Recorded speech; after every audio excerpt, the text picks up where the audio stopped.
Station of Turner Sports.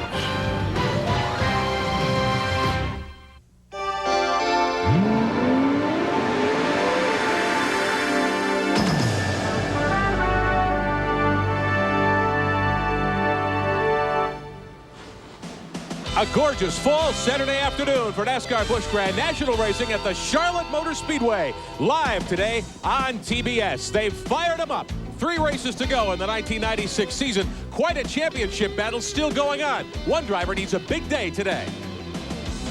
Randy LaJoie has been to victory lane 5 times in the Busch Grand National Series this year. That's kept him in range of point leader David Green all season long. He missed a chance to gain big here at Charlotte in May. But a very long pit stop cost him victory and put him back to 5th. Today, he looks to gain ground on Green.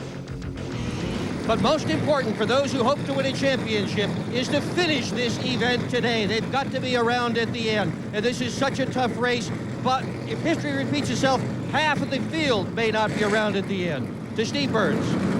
David Green leads Randy LaJoie by just 57 points, and this has been a tough racetrack for David Green. He's never led a lap, never finished better than the 16th. Today, he starts a brand new car in 25th position. Let's go to Shauna Robinson. Bobby Labonte, he's on the pole today and tomorrow. There's no question he's fast and flying.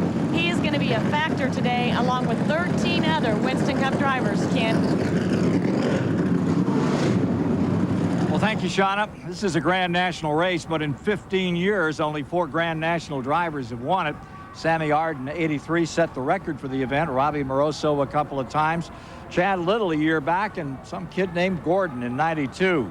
And to Darrell Waltrip, the question would be, what do you do out here to get yourself in competition with these Winston Cup stars that seem to dominate this event? Well, Ken, as a guy once told me, a famous Winston Cup crew chief, you can't beat spirits. You got to have the spirits to win on these big racetracks, and that's what the Grand National guys are lacking.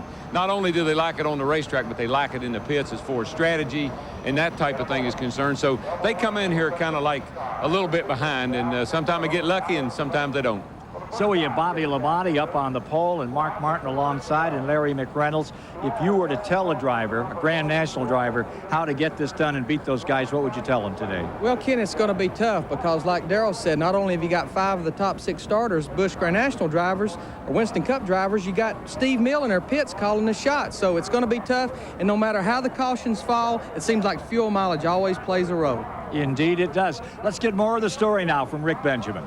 Thank you, Ken. We're live in the Duraloop Pit Communications Center on TBS today. A lot of stories we'll be covering for you all afternoon long here. And you can talk to us, too, on TBS NASCAR Online today. Buddy Baker, our expert, is with us. And here's how to get in touch with us. Chat.turner.com. You can go online. Buddy will answer all your questions about Busch Grand National Series racing and Winston Cup racing as well. A lot to tell you about today. The AutoZone race analysis looks like this. $470,000 up for 43 drivers today. We'll go 200 laps. The race record set by Mark Martin for 300 miles back in May here, 155 miles an hour, I should say. Bobby Downer on the pole last year at 172 and change, not even in the field this weekend. Bobby Labonte 2 miles an hour quicker. The defending winner of this race, a guy who's dominated here in Busch Series racing, is Mark Martin. He's got a great starting spot today, Ken Squire. Yes, he does, and let's take a look at all the starting spots as we look at the Texaco Haviland starting grid. For the first time in Charlotte history, we have a driver that is on the pole for Grand National and Winston Cup the whole weekend. Bobby Labonte starts up in front with the defending champion Mark Martin alongside. The winner here in May of '95, Chad Little's on the inside of row 2 with Ricky Craven. Then in row 3, it's Jeff Green, and the runner-up here in May, Dick Trickle. In row 4, it's Greg Clark. This qualifying effort for this upstate New York driver, and Peter Gibbons from Canada. Row 5 is the 5-time winner this year, Randy LaJoie and Steve Reeves. For row 6, it's Derek Koch and Dale Jarrett, a 2-time winner here at Charlotte in this race. The guy everybody's talking about, Steve Park from New York State, and Mike McLaughlin make up row 7. For row 8, it's Jeff Purvis, winner at Richmond in Michigan this year, and Sterling Marlin, winner of this event in 1990. Row 9 is Alton Sawyer and Terry Labonte, a 2-time winner. In row 10, it's Tracy Leslie and Buckshot Jones, the winner at Milwaukee. Row 11's Todd Bodine and Vermont's Kevin LePage. Row 12 is Ward Burton and Joe Nemechek.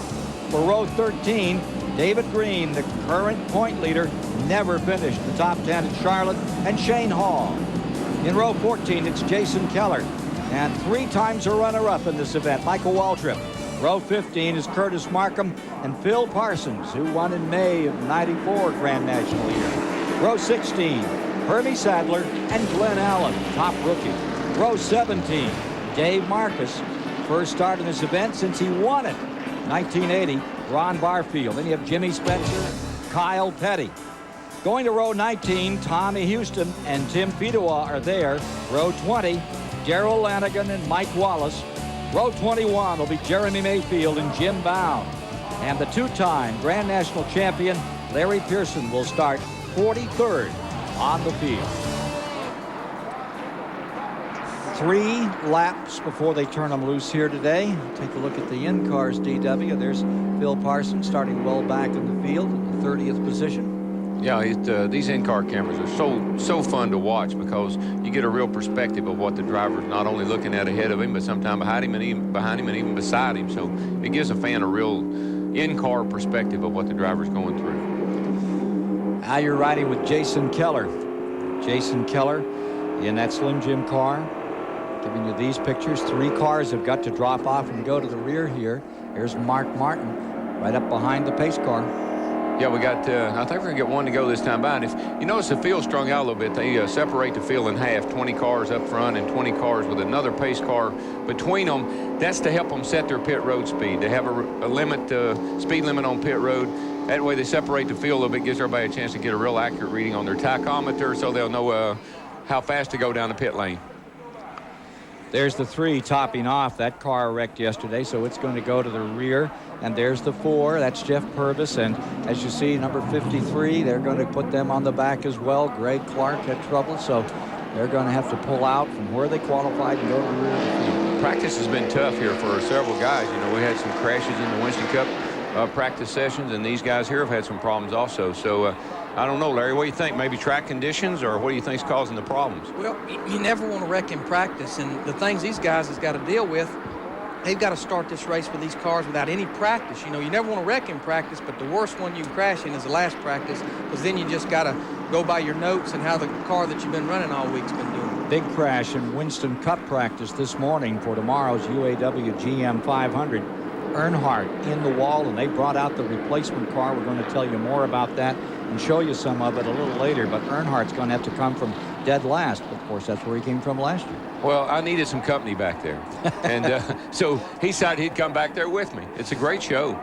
And Ken, we're getting ready for a start here, bud. Their pace car's off. Be a great show today and a great show tomorrow here on TBS. Winston Cup racing tomorrow, Grand National today, and both times the man leading them down is Bobby Labonte as they take green on the pole at 174 miles per hour.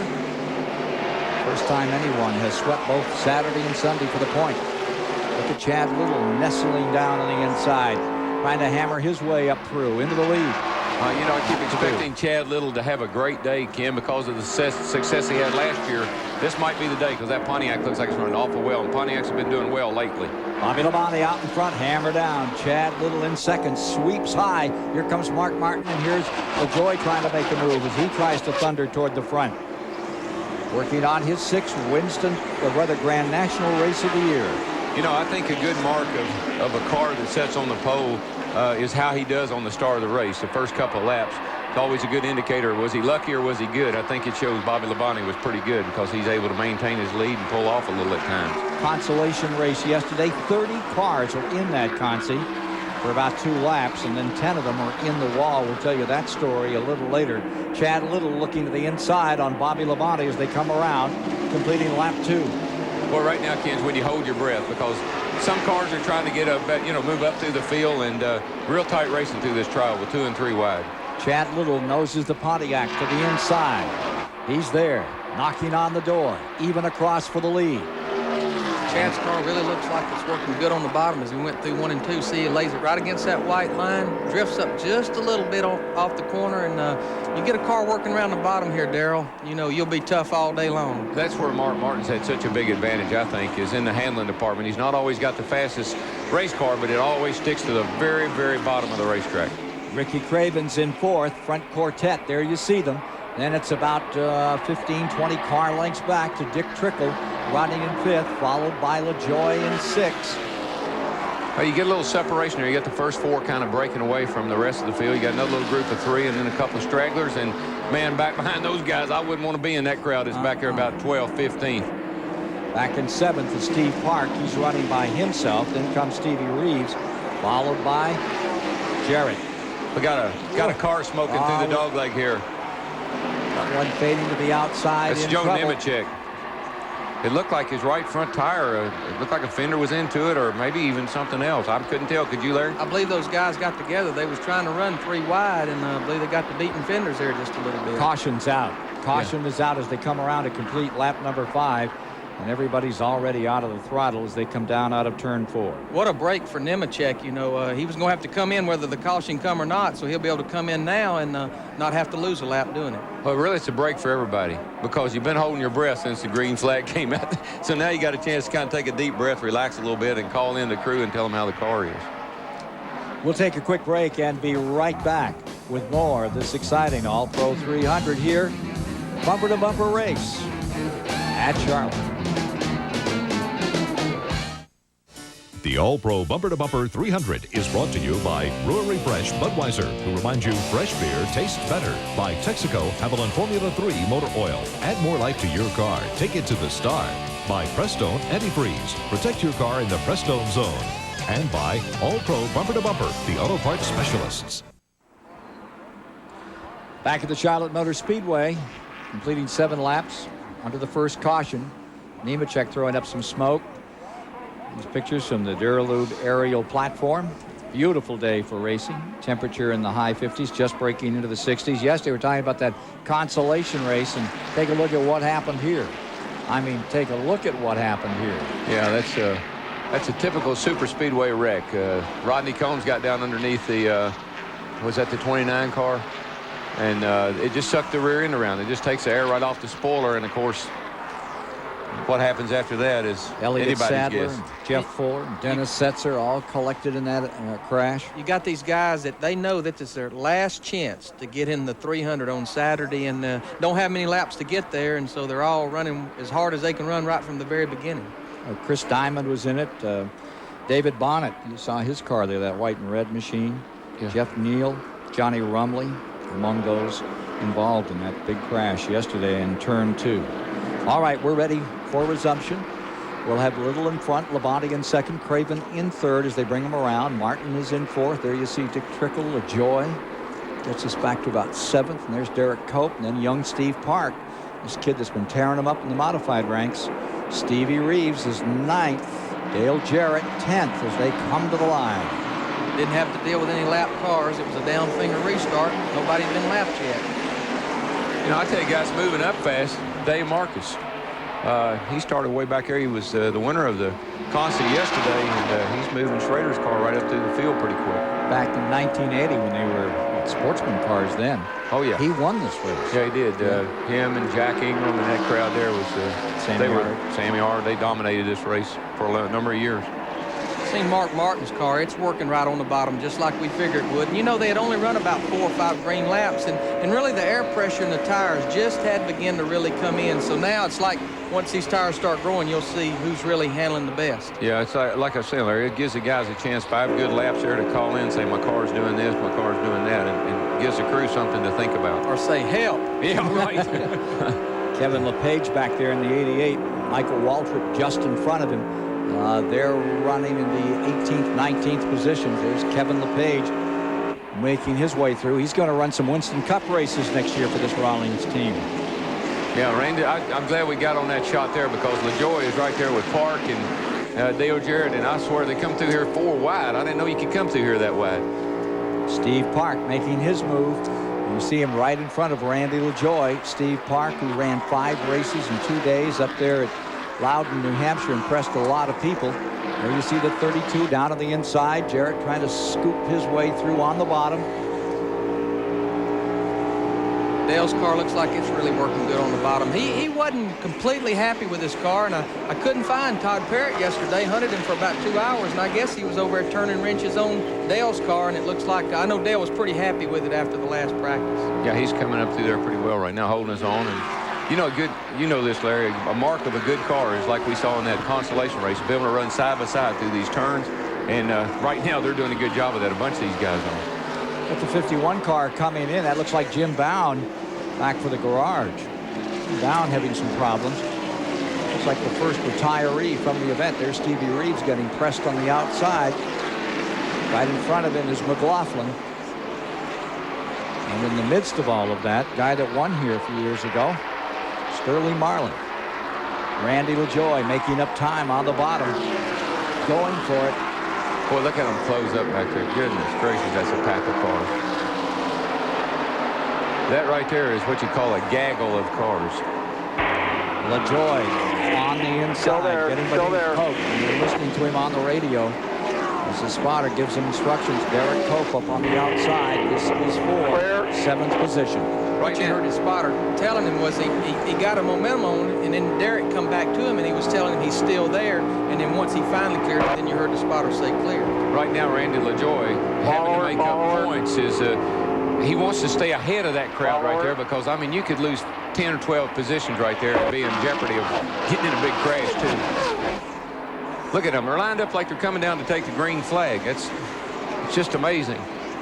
I don't know if people home can appreciate what's going on right there or not, but that's big. How fast in the turn number? These guys putting each other, a lot of confidence. How much speed going into turn number 1 and you're riding like that, just inches apart? 180, 175 to 80 miles an hour. Up front, look at this battle. Yeah, that's Nemechek's going a lap down there. He whatever problem he had to spend a lot of time in the pit, and now he's going a lap down. This oil line reported on Nemechek, and Bobby Labonte trying to take advantage in the 44, moving in again. Look at Labonte back here. You can see him just creeping up on the inside of Chad Little. Yeah, Bobby Labonte is the kind of driver that would let Chad run out front for a few laps there and wait for his. Bobby would wait for his car to come around and get like he wanted to before he tried to pass him back. Front of that is 7th and 8th. Then you got 9th and 10th, 11th. I mean, it looks like the start out there at DW. Yeah, it does. And Ken, this makes me nervous. I mean, this puts a knot in my stomach right here because these guys are great. They're great drivers. They got great cars. But listen, I don't know how long you can trust each other and run side by side. One slip right there, and somebody's going to be in big trouble. Larry, it sounds like he's trying to sell his run tomorrow for 42nd position, huh? Oh, I believe I've been watching ODW in practice. I believe he's not going to be back there very long. And you know the thing about it, one guy slips, you end up with a wreck like they had yesterday in the hooligan race. Exactly. That's really what you worry about. I know my car's good, and I don't know about the guy beside me, though. That gaggle of cars from 11th back to 30th, 9/10 of a second apart. Not even a second between 11th and 30th as they run around this track, averaging about 174 miles an hour. It's very unusual for them to stay grouped up this long. Usually they'll shake out. A couple of guys will get away. Here's Mark Martin trying to make a move. Ricky Craven right there with him, and they're running side by side. This is back for 3rd. Winston Cup guys under some real pressure from the Grand National ranks here today. Steve Burns can tell us more. As you guys mentioned earlier at the top of the show, there are 14 Winston Cup drivers in this race. There's always been a controversy. Should the Winston Cup guys be allowed to come into the Busch Grand National Series? I talked to one Busch Grand National crew chief this morning who said, hey, look, the Winston Cup guys are out there practicing this morning, including Mr. 3-time champion up in the booth, Darrell Waltrip, and that's a huge advantage because they get used to the track conditions while the Busch guys are in the garage just tuning on the motors. No, it's a great observation, and I was going to make that point myself. This track is so sensitive to weather, sun in, sun out, hot, cold, whatever, that it is a big advantage for the Cup guys to be out there for this hour of practice we had this morning. It helps them make adjustments on their car for this race. So that's a point well taken. It really is, because, you know, already since this morning, it's probably come up 10 or 15 degrees just in air temperature, and certainly the track comes up a lot warmer than that. Michael Waltrip, number 12, up to 15th position. Kevin LePage up to 14th position. Yeah, Michael was in that crowd of, from 11th to 30th, and he's finally got himself out of there and moving forward. For the lead. Bobby Labonte inside. Chevrolet. Pontiac on the outside. Who's going to lift first? Let him through. Yeah, well, they pretty well have a little racer on right now. And Mark's falling back a little bit. And there's only 3 or 4 cars up there in the front, challenging for the lead right now. Mark Martin in third, about 20 car lengths behind these leaders. Then it's Craven in fourth, followed by the 5th place car. That's the number 64 of Trickle. And then comes Steve Clark, the new young sensation out of the Northeast. I'm not completely familiar with the handling characteristics of the Chevrolet and the Pontiac here, but when these two guys get out by themselves like this, and one's leading and one's behind him, the characteristics changed when Bobby took the lead. Probably following Chad, his car was not turning quite as good, had a little bit of an aero push. Now out front, he stands a chance of being a little bit loose without a car in front of him. I think you're right about that, Larry. And also, I think you've seen an improvement in the Pontiacs over the last several weeks. We've seen it in the Cup, and whatever they've done or learned, it's carried over to the Busch Series as well, because Pontiacs have been a threat here lately. Well, you knew they wasn't going to sit still forever, and they was going to keep working until they got that car worked out. Exactly, and of course, Chad and them had a great year last year, and we know he knows how to get the job done. If you're just joining us, we're at the Charlotte Motor Speedway on the high banks of the 1.5 mile. Terry Labonte's just pulled himself up to 12. Leading at the present time is his younger brother, Bobby.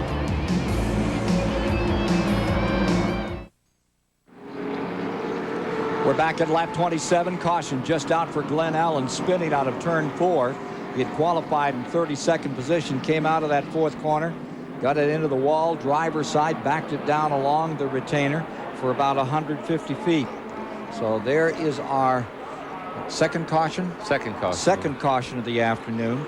It comes out for Glenn Allen, leading in the rookie points, the 26-year-old out of Cincinnati, Ohio. I didn't see any contact. Looked like the car just kind of got out from under him coming off turn 4, which is fairly common here at Charlotte. Tail end of what happened to the Luxair Chevrolet here at Charlotte. He was already around and backwards up against that wall. A lot of cars coming toward him. As I looked up to see the car spin, I saw no one that looked like they were, that we were close enough to hit him. So I think he just come around.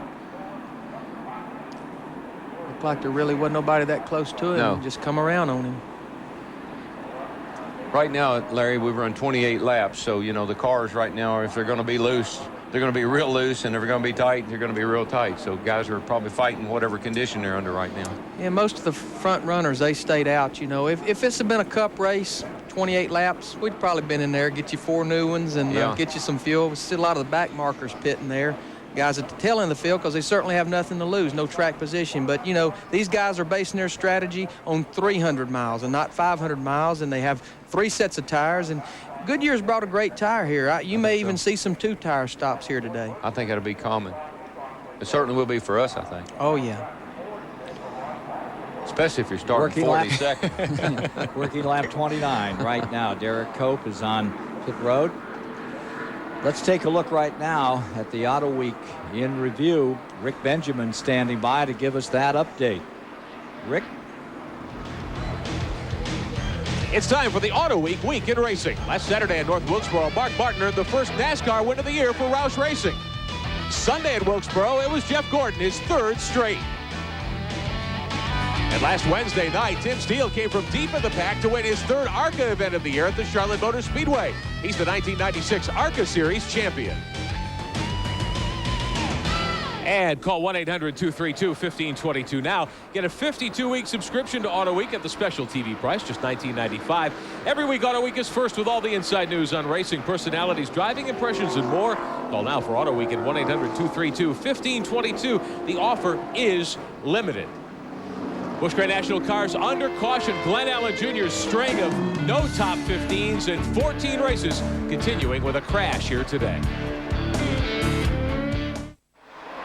Back live at the Charlotte Motor Speedway, the All-Pro Bumper to Bumper 300 on TBS. 31 laps complete. There's the lead group down into turn 3. At the moment, David Green is way back. He is going to lose a lot of points. Your leader now is Mark Martin, Ken Squire. Mark Martin in front.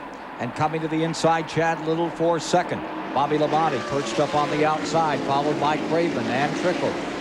Then comes Mike McLaughlin. In that order, McLaughlin back to 6th. Then you see Dale Jarrett in there. Front of the field.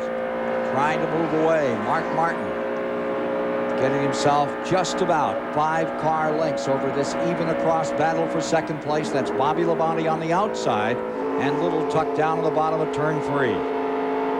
Harry, looks like that outside lane's working pretty good for these guys. They're running real high down here in 3 and 4 and making good time on the outside. So that's working good for everybody. A lot of cars have moved up. That's where Bobby had moved up the last 4 or 5 laps before the caution. Mark still keeping his car down across that white line, but a lot of cars are working up there. Mark's car has white line fever. I think he's got the left wheel stuck on that paint around the bottom of the racetrack. Chad Little back there in 3rd, trying to move in on Bobby Labonte, the 5-time winner last year. Suffering some this year. Dick Berggren can tell us more. Boy, he sure is suffering this year, Ken. After winning 6 times last year, Chad Little has barely even been able to crack the top 10 in 1996. Took him 11 races before he did it. But before the race today, the crew thought they had one of the best cars that they have had in 1996. They have struggled with the Pontiac. They've got it up front. They led. It's the 5th race that they have led in 1996. And this car could get better. Chad has tightened the turns, and they have talked about pulling out a spring rubber on a pit stop. That'll make him even faster, and he's already toward the front. 35 laps complete this time by with Mark Martin deployed 1st. 2nd, Bobby Labonte. Then comes that Chad Little and Ricky Craven. David Green, the point leader in the middle of this sandwich. Boy, you know, he's got to be nervous right now. Not running very well, and LaJoie's moving toward the front, and there's not a lot of point spread. He doesn't have a lot of points to spare right now. 3 wide into turn 3, Ken. Whoa. Buckshot Jones right in the middle. Houston down on the inside. Yeah, man, what a crowd. Buckshot trying to get back in there again. Tough place to be running. Darrell Lanigan right in the midst of that, too. Yeah, and I don't even know who Darrell Lanigan is. Well, he's a kid out of Union, Kentucky. He started in 32nd today. This is only his 2nd career Grand National race. And he's advanced from 39th right up into 22nd. Look at this battle. Yeah. We got Terry down on the inside, and he's got his hands full. That's LaJoie up on the outside, and here comes Terry right back on him. And right behind them is a guy I've been watching the whole race is Dave Marcus, and he just keeps clicking them off one at a time. Started 32nd, and he's now up into the top 10, I believe. That's Kenny Schrader's car, and it's just doing a great job with that car right now. He won them qualifying race yesterday, and Kenny told me the car was good, and I'm going to go back and ask him how he thinks mine is. Well, Dave seems like he can pretty much run about anywhere he wants. He was running a high groove a while ago, and just then now he's down on the white line. Steve Park in the 31. Tail end of that black car. Sort of a maroon number. 31 is Steve Park today. Yeah, that's Earnhardt's 2nd Busch car. Of course, everybody knows that Park's going to drive for Earnhardt next year in the Busch Series. And I tell you, I watched a modified race from Flemington, I believe it was, and Park was incredible. Race ended right now. That's how the points would be. Green would have it, but don't forget there's still Rockingham and Homestead. That Homestead race coming up that November 4th weekend down in Florida on their 1.5 miles. Yeah, everybody's been talking about this Steve Park. There's real potential. Richard Childress was looking for some tape on him in the modified ranks, and before Richard could get the tape, his driver Earnhardt had hired him. Yeah, he must have heard Childress talking about it. Hey, I think he's got him a good find there. He looks like he's got a lot of talent, plus it looks like he got a good head on his shoulder. I went to Loudon and watched those 3 races up there a few weeks ago, and this guy was up front in a modified car, in a Busch North car, and in a truck later on in the afternoon, right there at the front all day long. That's what you call versatility. Dick Trickle up on the outside, making a move around Dale Jarrett. Sterling Marlin right there, and Labonte. Steve Park, again, it's him in it. That's the 11 cars. There's Dick Trickle still working the outside, and here they come 3 wide down the main straightaway. Somebody's got to give Sterling Marlin in the 92 on the bottom. Terry Labonte is getting his car up in there with him. I'll tell you, Darrell, that you're so right about Dave Marcus. When he won here in 1980, go for Leo Jackson. I mean, there's a couple of names still around. Yep. And he is flying through traffic right now. He just around looks, Curtis Markham. He just looks so comfortable, Ken. I've watched him in the car, and he goes on the outside if he has to. He goes on the inside if he has to. He really is under control, and he just passed Terry Labonte, and that ain't easy to do. You know, there's not a person here that's not glad to see Dave Marcus having this kind of run. You know, he missed the Winston Cup show, so it's just great. Gives you a good feeling to see this going on. It does, because it means a lot to him. It tells him that, hey, I can drive a race car. I just didn't have mine like it needed to be. Exactly. Won the consolation going away yesterday in that hooligan race. He just couldn't be covered. Ooh, Kyle Petty down on the outside, and that's Lanigan, the kid from Kentucky, up on the outside. That white number 19. Yeah, that 63 car came off the pace off of turn 2 over there, and boy, it really separated the field down the back. The NWO car, Darrell, the New World Order. Hulk Hogan's car right there. Yeah, I'm a little nervous about that. You are? Kyle and the New World Order, I'm not sure. Racing will never be the same. I think Hulk was here today, too. Yeah, I think he was.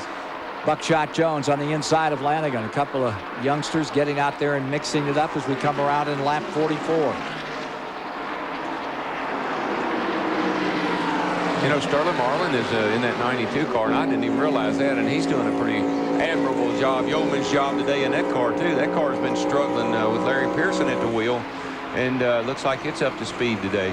But I don't know if Sterling's ever won a Busch Grand National race here, but he's had some good runs in some Busch cars. He's won here. He won here in 1990. He won in that car, Larry, in some time back. I can't remember when, but he's always been competitive. Yeah, he has won in that car. But the guy that's got him covered has won the last 2 straight here, and that's Mark Martin. He has about a 7-car length advantage going down to the corner.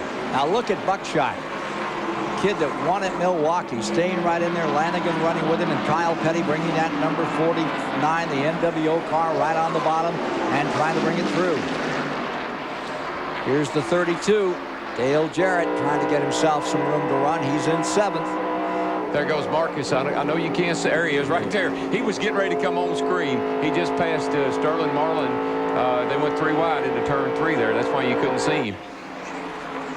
What a great run for Marcus.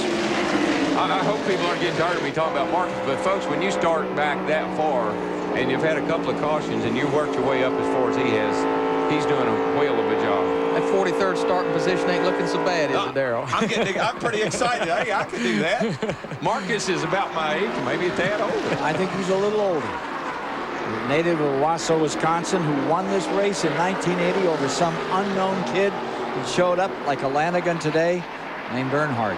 Yeah. Let's go to Dick Berggren. Last we got trouble. We got trouble on the racetrack. Buckshot Jones up here in turn 4. It ain't over. It ain't over. Fedewa just got nailed. Jeff Purvis is around. And I think that's Larry Pearson's car as well, that yellow and black machine right there. Looks a bit like the Sterling Marlin car. Oh, that's the 2-time Grand National champion, Larry Pearson.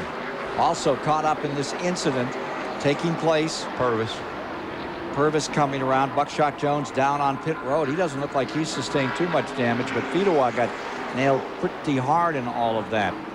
Buckshot just came around and started that. Take another look at what happened out here. Yeah. There's Lanigan on the outside. Buckshot got pinched down on the bottom. He got his left wheels on the flat down there on the apron, and when he did, it back end came out from under him, and up the hill he goes. Whoop, he did get some damage. And a lot of times when you put those left side wheels down on the apron, it'll make the whole car move up as well. The 4 car's the one that's unlucky. Watch this. Pearson comes right back up. Yo, the 40 car misses him. He just missed him. The 4 car gets a lick right at the tail end. See several guys going down pit road to evade a problem. Derek Cope did a whale of a job to get through there. And somehow Fedewa made it through. I thought he'd lost some sheet metal on that scrape. Watch this 40 car. He's the one that's lucky. I don't even know if he touched or not. If he did, just barely. It wasn't bad. But the 4 car is the unlucky one.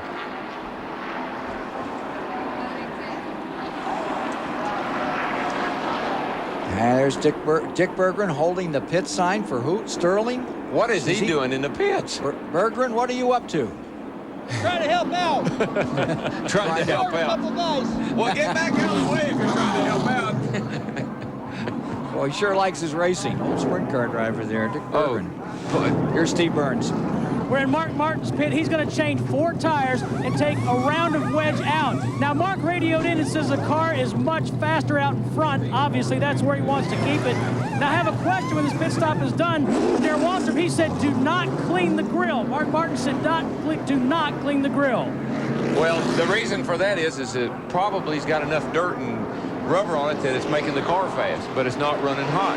It's a cool day, and so the debris is maybe even making the car fast, but he doesn't want them to bother. Well, it's doing probably 2 things, Darrell. One, it's reducing the drag because it's blocking the front end up. Also, as long as his temperatures can stand it, it's putting more downforce on the front end. If his car is pushing a little bit, he wants that extra front downforce as long as the temperature can stand it. And see, people think drivers aren't doing anything when they're out there leading the race like Mark was, thinking all the time, what do I want to do to this car when we come in the pits, and what do I not want to do to it? That's pretty smart thinking. That's why he's where he's at right now. I think you're right. Working lap 50 in this all-pro bumper-to-bumper 300 Grand National race at Charlotte. Promotional fees and consideration have been paid by the following: Plastic Coat, Duralube, and by Channel Lock. 52nd lap being completed right now under caution for the 3rd time in the All-Pro 300. We can show you an in-car angle of what happened up here in turn 4. Yeah, this right here is a spotter's nightmare. Go high, go low, go low. No, go high. He really doesn't know what to tell the guy, and you just kind of on your own. Darrell Waltrip alongside with Larry McReynolds here enjoying this Grand National race with 2 left to go this season. Rockingham and also Homestead coming up. Let's get down to Dick Berggren. Had a little pit work down there. How'd that work out, Doctor? Well, I'll tell you, Ken, if you guys paid me a little bit more, I wouldn't have to moonlight this on a Saturday afternoon. What really goes on in the Grand National pits very often, especially when there's a Winston Cup race going on, is the pit crews are picked up on the morning of the event. They kind of scurry around, try to get the best guys that they possibly can. There's not a whole lot of people to go around. By the time I got to the 92 and they said, hey, can you help us out for a stop or so? I said, hey, why not? So it was fun. It really was. But we'll let the professionals handle it. They did make a track bar adjustment here. The car should run a little bit better when they get to green. Let's go to Steve Burns. Well, Steve Park has done so well on the racetrack so far, but he came into his pits a little bit too hot. The guys on pit road had to scatter. Nobody was in jeopardy, but he came in too hot. They had to push him backwards. Also want to mention Bobby Labonte came in second. Bryant Frazier, the crew chief, said they're a little bit tight. They raised the track bar and changed 4 tires. Steve Park is running in 22nd position, and he scared the pants off that pit crew that it belonged to. Yeah, well, it's Steve Park, that's Earnhardt's crowd there, and what that is, that's an inexperienced driver. You know, we talked about experience. Inexperienced driver, but that's a smart pit crew. They knew they had to get him back behind that pit line before they serviced the car. So that's good heads up on the pit crew's part. As they come around and get set to go again, we're going to have Kyle Petty out in front. Apparently came in for only a couple of tires out there. Yeah, that's Jeff Hammond and my crowd down there pitting old Kyle. I think they're probably all pumped up right now. Got a car in the lead. But you know, DW, we've run a 4th of this race, 50 laps or better, and just don't know how those 2 tires are going to match up against these cars with all these 4 tires. Be interesting to see. Oh, Larry, don't mention that. Oh, look at Chad Little go down the inside. Does that answer your question? Very much in the affirmative. I don't think I'd have done it that way. Oh, shucks. Well, Kyle led the race for a little while. Busting right through here. They come off turn 4. You see that number 22 hanging tough, and that's on the tail end of that lap, correct? There's Chad Little down on the bottom as your leader. Mark Martin is in 2nd. Ricky Craven in 3rd. 4th is Jarrett. 5th is Bobby Labonte. 6th is Trickle. And Mike McLaughlin gets himself to 7th, followed by Kyle Petty falling back, and Dave Marcus up to 9th. And that Ken Schrader Delco car. He is, and he's right there, too, as he continues the pursuit again, and he's closing up on Mike McLaughlin and got a nose under him off turn 4. You know, Chad had been complaining about his car pushing or was losing the front end, and you heard him say they was going to pull a spring rubber, and I got to anticipate probably they had it in the right front spring, pulled that rubber out, made the spring just a little bit softer, but have to see if he can hold off Mark. Yeah, I don't know. For the lead, guys. For the lead right here. Mark Martin on the bottom. Chad Little on the outside. I tell you, the guys are just, when Mark gets hooked up like he is, and he has been here the last several times we've been here, it's just going to be hard to handle him. Sure made it look easy a year ago. This is 300 straight through laps. There's not a halftime here at Charlotte today. Has been sometimes in the past. Change that. And look at Martin begin to just haul the mail, move away. 3-4 car lengths. Here comes Marcus on the, it looks like he's on the inside of the 34 car to head off into turn 3. And this is where his car really seems to be good, through the corners. He's really fast through the corners. That 34 car on the outside, and Dave's able to run under him, and it doesn't bother the car a bit. For 6th position, Dave Marcus. 34's hanging tough, but I think it's for naught. Just can only hang tough so long after that top groove. That circle gets too big when you get out there like it, and the guy on the inside's got a good bit of an advantage. By Ricky Craven. Continuing this assault toward the front. Craven falling back now.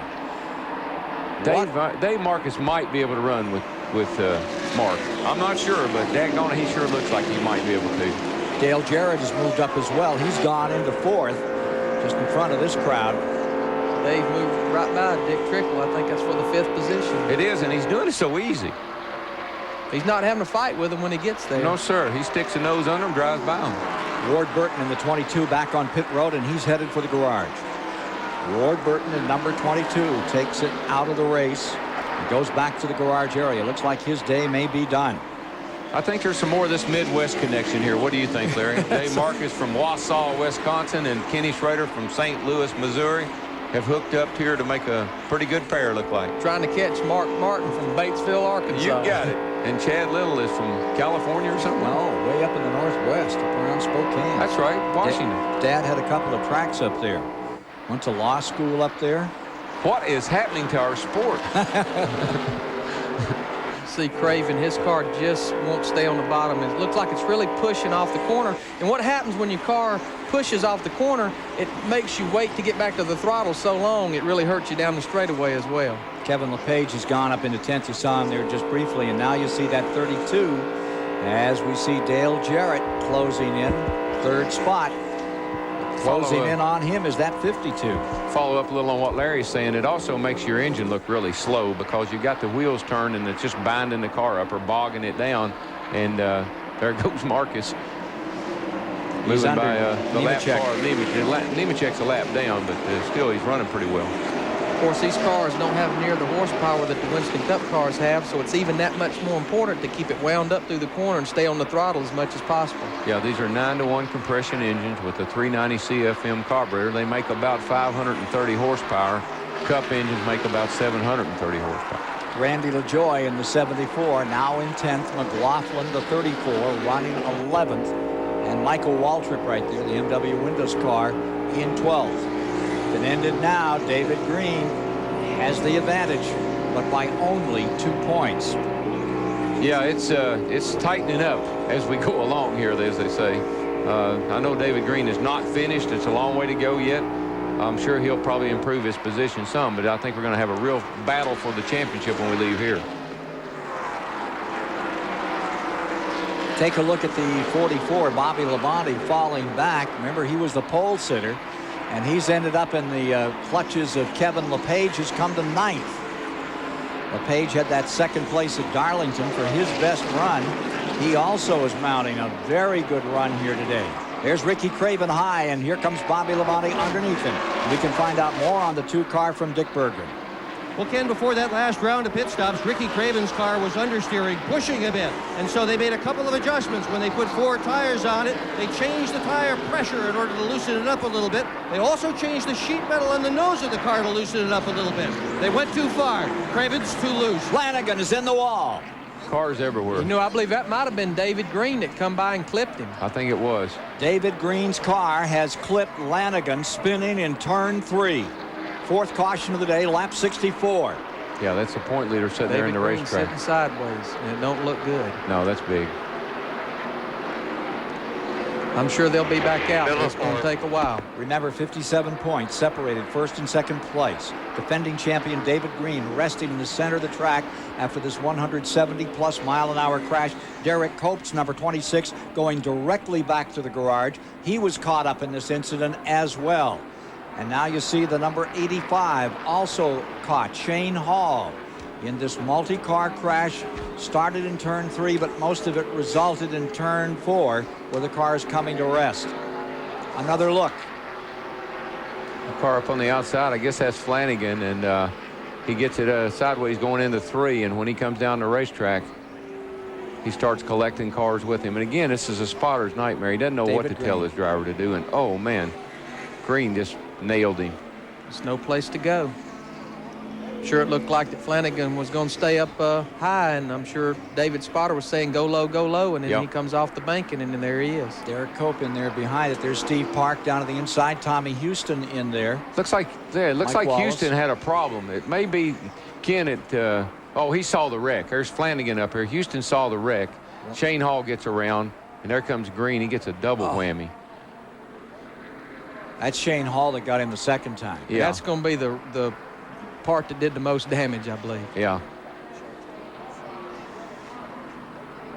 Yeah, he thinks I've got it made. Oh, no, I don't know. That was a pretty tough lick, too. And then the Shane Hall lick was as hard. Yeah. I've got a little fire there. Tracing down behind Lanigan. And then along comes Derek Cope, who I'm not sure what caused him to get in that. Here's Mark. I mean, this happens right in front of the leader, actually. Oh, Jason Keller, yeah. Oh, wow. Oh, wow. There, he gets down to the inside. He just kind of drove right through. Yeah, he was in the right place at the right time. There's the 95, and David Green is still in the car trying to cut him out of it right now. You know, he took a couple of good shots, Larry. That one in the rear of Flanagan, and then the one when Shane Hall nailed him in the driver's door. Those are hard licks. It really was. You know, I'm sure this is mostly precautionary. You know, they want to make sure, take him and check him over. And they, you know, sometimes it can be tough getting him out of these windows. So maybe the best way to keep him from moving around the most is cut the roll bars, cut the roof, and get him out of there. And, you know, we're sure he's going to be okay. They're just taking precautionary. I tell you, that does remind you, though, of that crash in the 80s that didn't look that vicious either between Donnie Allison and Dick Brooks up here. That's right where it happened in a very similar situation.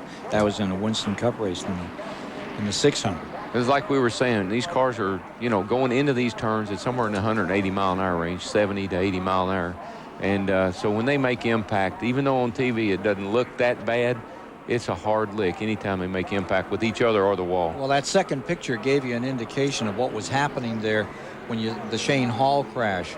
The car got loose and was hit by the Lanigan car, and then the Shane Hall car was the one that really did the damage. So we're waiting for any update we can get on David Green, the point leader, whose car has been destroyed here in turn number 3. 3 races to go for the Grand National Championship here today in Charlotte. Then they move on to Rockingham and conclude that first weekend in November down in Florida. Well, while we have a moment, as they continue to work down here and they're picking up Shane Hall's car, we'll go down to the pit control center. Rick Benjamin is standing by down there with a guy who's got to be elated about how his car's going. We sure are, Ken, here in the Duralube Pit Communication Center today. Kenny Schrader, who's got a great horse in this race, joining us for a few moments. You're off the spotter's truck. You were up on the truck watching the car a few moments ago. Well, I'm not spotting. I was just up there watching. Timmy Cahoose and the guys are doing a good job taking care of it, and Dave's doing an excellent job of driving that AC Delco car. Started back in 33rd after winning the consolation yesterday. You've got to be thrilled. Yeah, we really are. You know, Dave practiced our car for about 20 minutes at Michigan one day, and my guys fell in love with him. I've always been a big Dave Marcus fan, and we conned him into running this race, being we couldn't get Darrell to do it. Now, coming up to 4th as he's done, are you learning something that might help you tomorrow? After I talk to him, I will. I know what they're changing. They're making very small air pressure adjustments and a little bit of tape in that. But, you know, they must have been real close. And the consolation race yesterday probably didn't hurt us at all. Can he win this thing today? Well, we'll just have to see. He said he's just Says he doesn't know about that first and second place car, what he's got for them, but that's the only two he ain't figured out yet. All right, well, good luck with your car today and tomorrow in the 25 car. Ken Schrader joining us here in the Duraloop Pit Communication Center. Still under caution at Charlotte after that fourth turn crash involving series point leader David Green. Mark Martin is the race leader, 68 laps on the board. We'll be right back. Welcome back to the Charlotte Motor Speedway. Tomorrow we'll be bringing you exclusive live coverage of the NASCAR Winston Cup Series on TBS. The UAW GM Quality 500 tomorrow live here, 1:05 Eastern Time is our green flag time on TBS. Right now, Busch Grand National Racing on the Speedway, the All-Pro Bumper to Bumper 300. 70 laps are on the board. We're under caution for the fourth time this afternoon. Mark Martin is the race leader. Right behind him is Chad Little, Dale Jarrett, Dave Marcus with that great run up from 33rd, and Dick Trickle rounding out the top 5 today. Martin now leading his 10th consecutive Busch Grand National race here at the Charlotte Motor Speedway. Caution because of the crash in turn 4 involving Darrell Lanigan and series point leader David Green. Now we're going to take a moment here and bring you our Channel Lock Tech Fact today. Phil Parsons, who's busy in this race, has some inside information for us. Hi, I'm Phil Parsons, the driver of the Channel Lock Chevy. I want to show you a little bit about how we put fuel in these cars on the pit stops. This is a dry brake system. This is the female version. This male version is on the end of the gas can. It's depressed like this. Fuel comes out there, goes in right here when this is depressed. You see an O-ring right here. That's to prevent fuel from coming out of this fuel filler when we don't want it to, when the car's going around the racetrack. I'm going to look inside here. This is the other end of the fuel filler where the fuel comes in. It goes into a check valve here. This is also a safety feature. There are steel balls in the bottom of this check valve and in the bottom of that vent. In the event of a car turning over, the check balls, the steel check balls, rise to the top, close off fuel from being able to come out of this check valve, and that prevents fuel from escaping after a car gets upside down. Fuel always an issue in these races. Some teams telling us they could go as much as 75 laps today on a tank of fuel. We'll see how it plays out through the course of the afternoon. Ken Squire, looks like we ought to be able to go green here shortly. Well, it may be a little bit longer. They're still working to get David Green out of that car, and as soon as we have any information, we'll pass it along to you. We're 71 miles, 71 laps, 105.5 miles into this thing, and they continue to work on that car. Yeah, they got him out, and they're putting him in the ambulance now. And as we speak. Well, what you need to know is sometimes you say, well, it took a long time, it must be serious. Not necessarily so. Sometimes you can get your feet and your ankles tied up in your brake clutch pedal assembly down there and get a little something bent in there, and they have to be real careful as they get you up out of the car. Got a lot of paraphernalia, helmets, radios, neck restraints. The drivers pack themselves in the car really tightly, so if anything bends or moves out of place, sometimes it takes a little longer to get that ordered and get it all straightened out. While we have a moment, let me ask you, the both of you, next year looks like it is a revolution in Winston Cup racing. California comes on, Texas is coming on, new race in New Hampshire comes on. They're talking about a $4 million purse at Texas, and Darrell, that's your 25th year. Reaction to all of this as it begins to transmit. I'm sure you wish you were back being 19 or 20, oh, yeah, starting over, but how do you feel about where the sport is going as we look to this year with biggest purses, biggest television contracts in history? Well, I think first thing is the fan has to be prepared to make changes. The fan does, as well as us in the garage area. Larry, myself, the car owners, the sponsors. We've got to make changes. We got to put this sport into the 90s. We've had it in the 50s and the 60s for a long, long time. It's time to move it into the 90s. I don't want to see anybody's feelings hurt. I don't want to see any racetrack run over. But by the same token, they got a $150 million speedway in Texas. They got a $250 million speedway in Las Vegas, and they're willing to pay a purse of $4 million. That means the winner is probably going to collect somewhere in the $600,000 to $750,000 range. That's what it takes to field one of these Winston Cup cars today at the caliber that the sport is right now. So that's what we got to have. There's no way, we can't turn back. Larry McReynolds? Exactly, and that's where our sponsorships are headed. You know, we're going to miss North Wilkesboro. Gosh, it's close to home. We could stay in our own bed at night. And when you think of North Wilkesboro, you think the roots of Winston Cup racing. But it's time to go on. You know, it's time to go to the facilities that can hold 150,000 fans instead of the 50 or 60,000 fans like some of the places do. Now, one of the big issues that's coming about is these super teams with 3 cars, and now you're even seeing press releases about single car teams doubling up to get more testing time.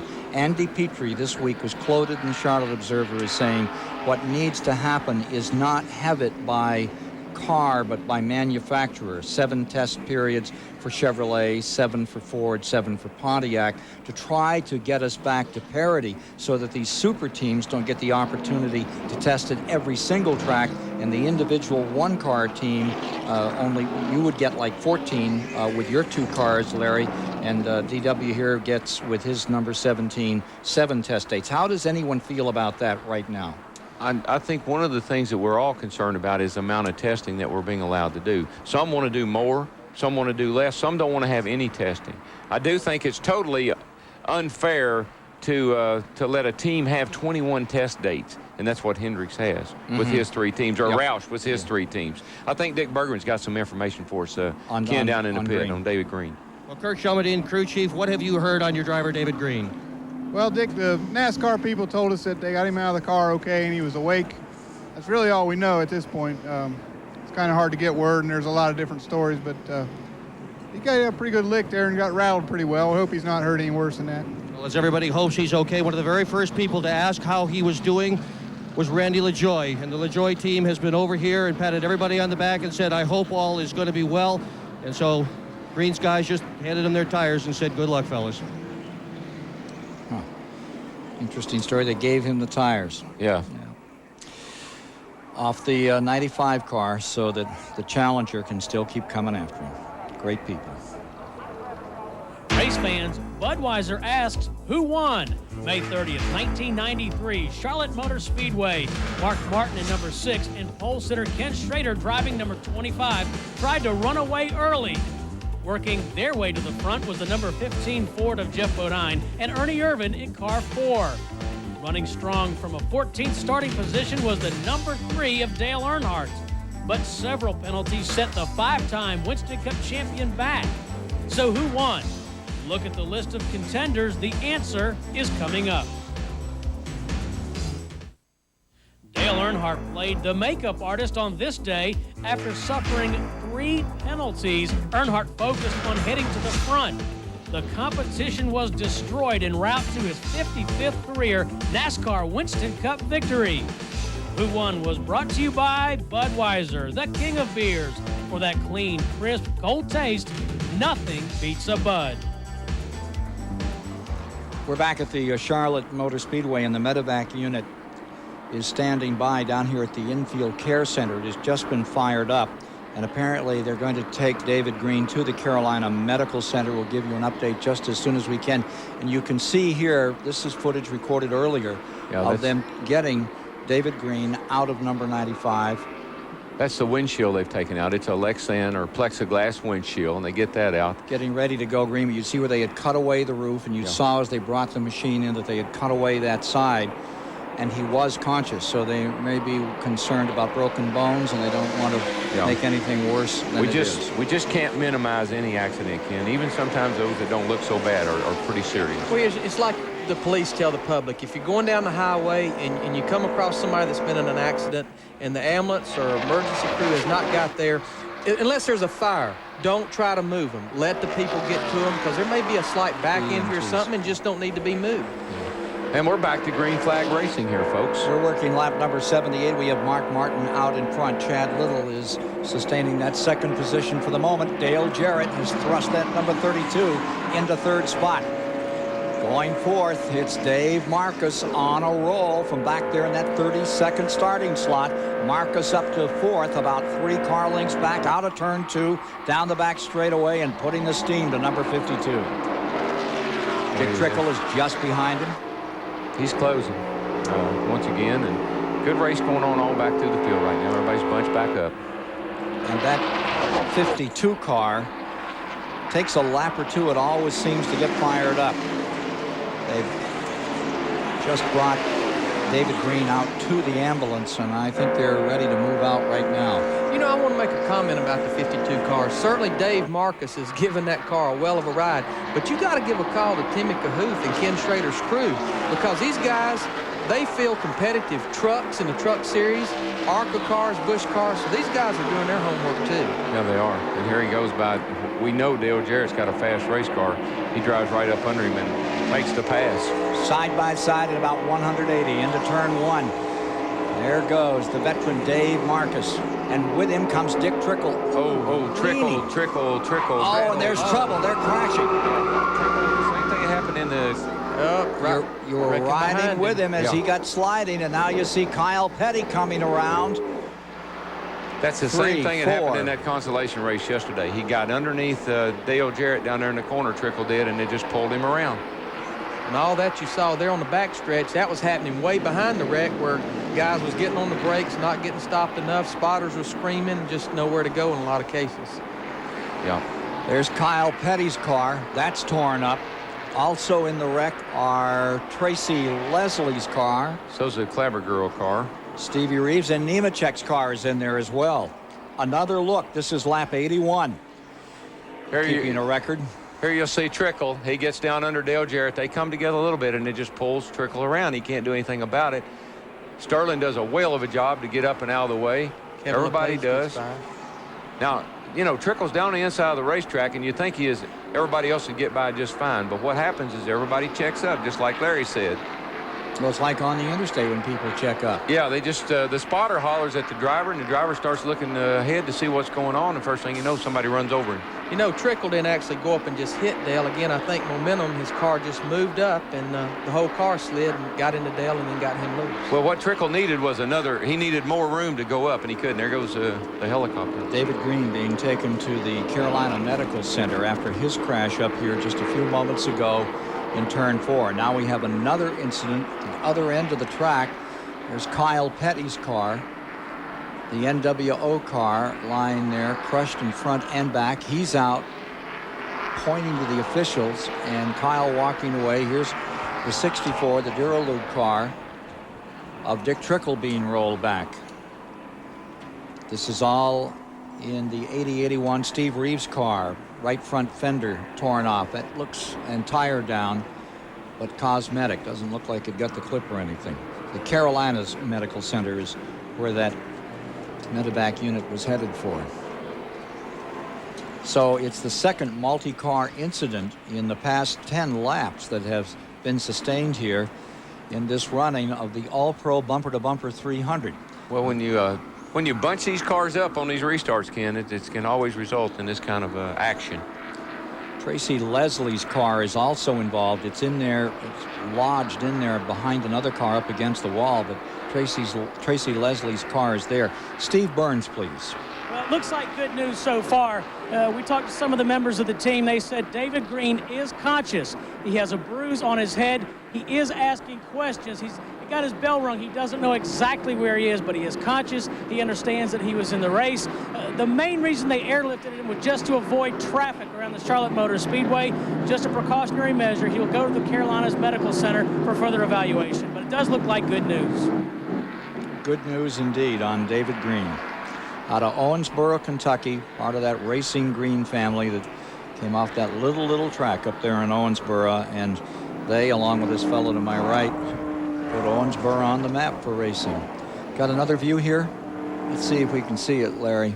Dick Trickle's in car just now. See, he's following Schrader through. He just Marcus. He just passed Dale Jarrett.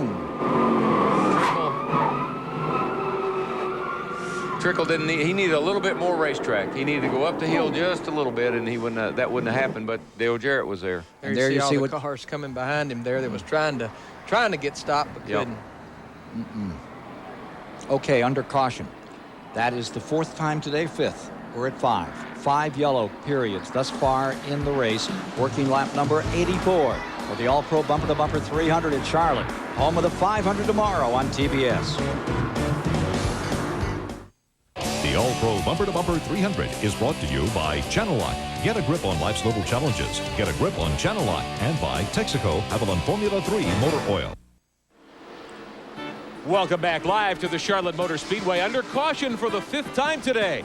NASCAR Busch Grand National Series racing on TBS Sports. 84 laps into the books. Chad Little and Mark Martin have had a great battle going on as we take a look down at the Speedway from the Duralube aerial platform. Beautiful Saturday afternoon for stock car racing in the fall of 1996 here at the Charlotte Motor Speedway. Only 2 Busch Series races to go after today's competition, so this one will have a lot to do with the outcome of this championship battle. We're very excited here at TBS Sports. We're going to Japan in November. First ever Winston Cup race outside this country at the Suzuka Circuit. Here's a little more on how that'll take place. Racing on a new track in a different country isn't the only obstacle facing NASCAR drivers as they head to Suzuka City, Japan. It's made me really, really interesting. Yes, it will. Very but difficult though. Very difficult though, but it's very interesting. Do I know any Japanese? No. I have no idea. I just nod my head yes or no. I don't even know how to say Japanese. I'll just let them do the talking, point us where we need to go.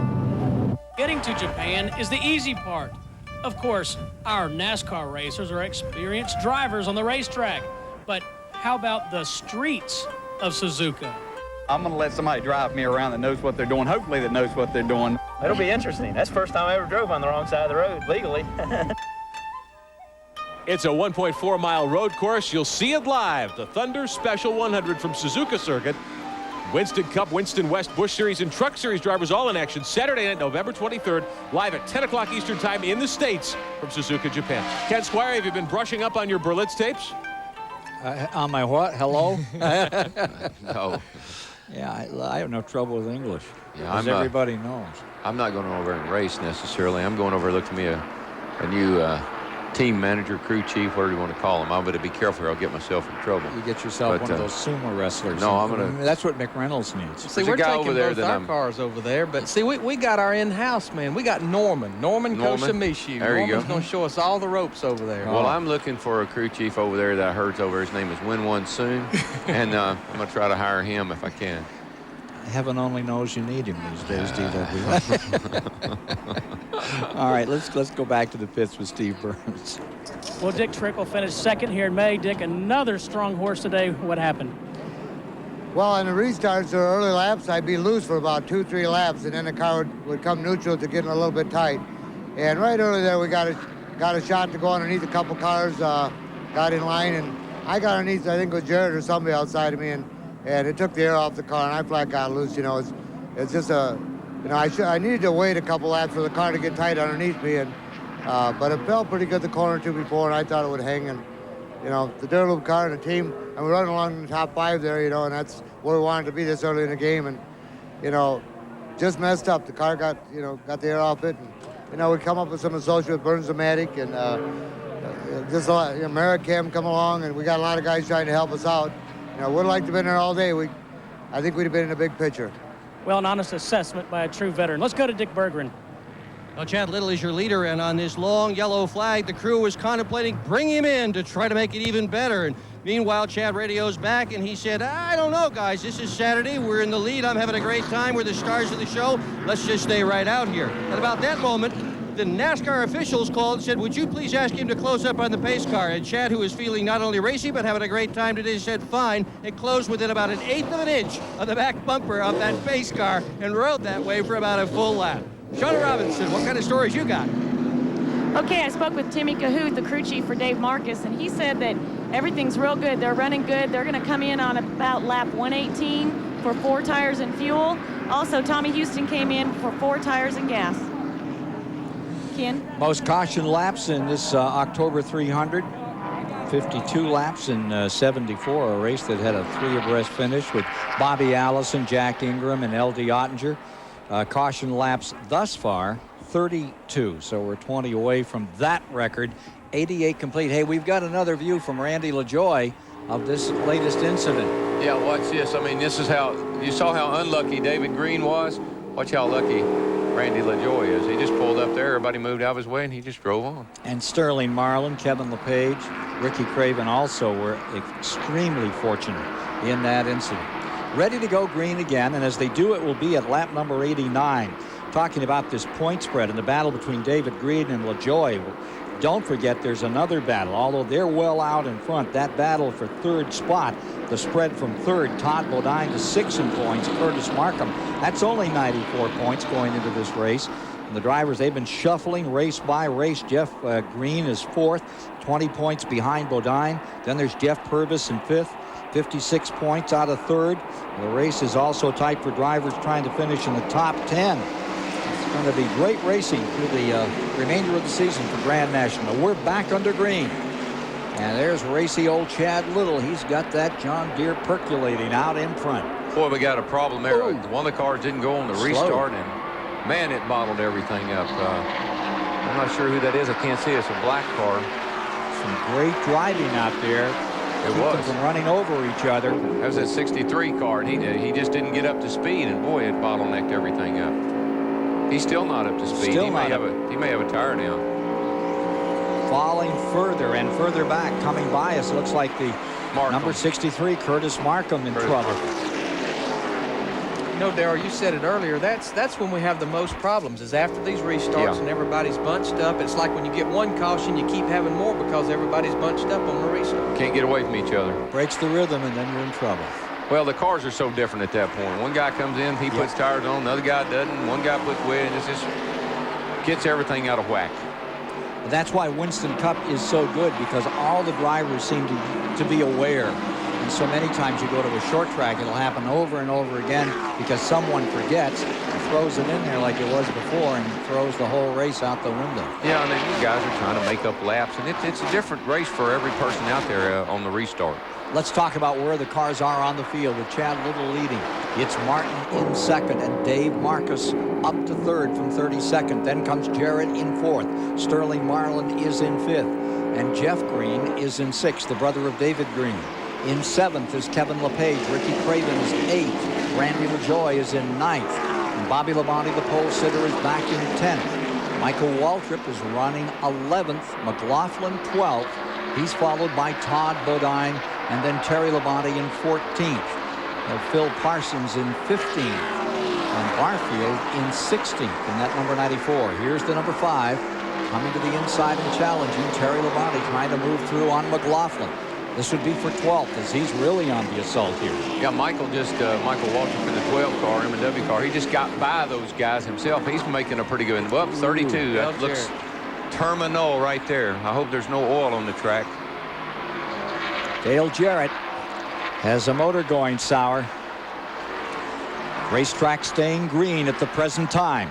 Boy, that's something you don't see happen much anymore with these 9-to-1 engines. They're almost considered to be bulletproof. The weather's nice today. It's a great day to make horsepower instead of burn a piston.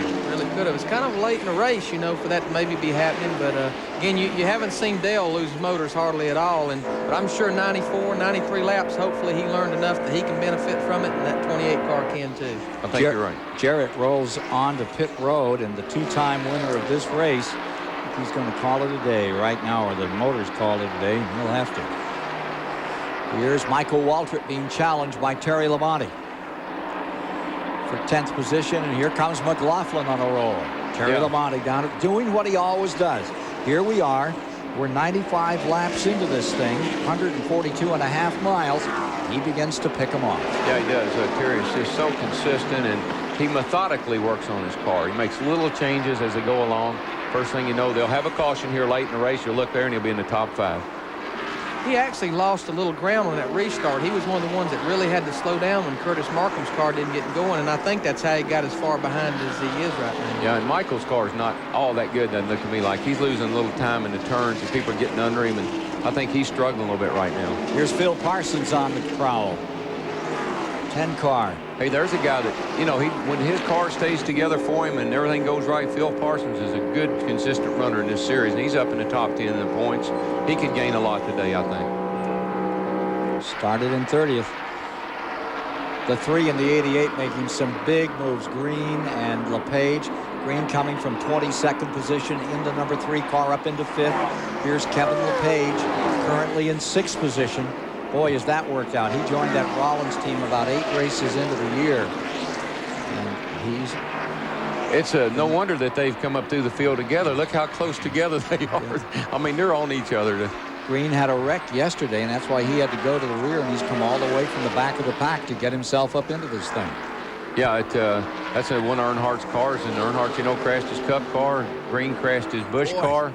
And the 14 car that Robbie Gordon was going to drive here this weekend was one of Dale Earnhardt's cars. So Earnhardt's having a tough week equipment-wise.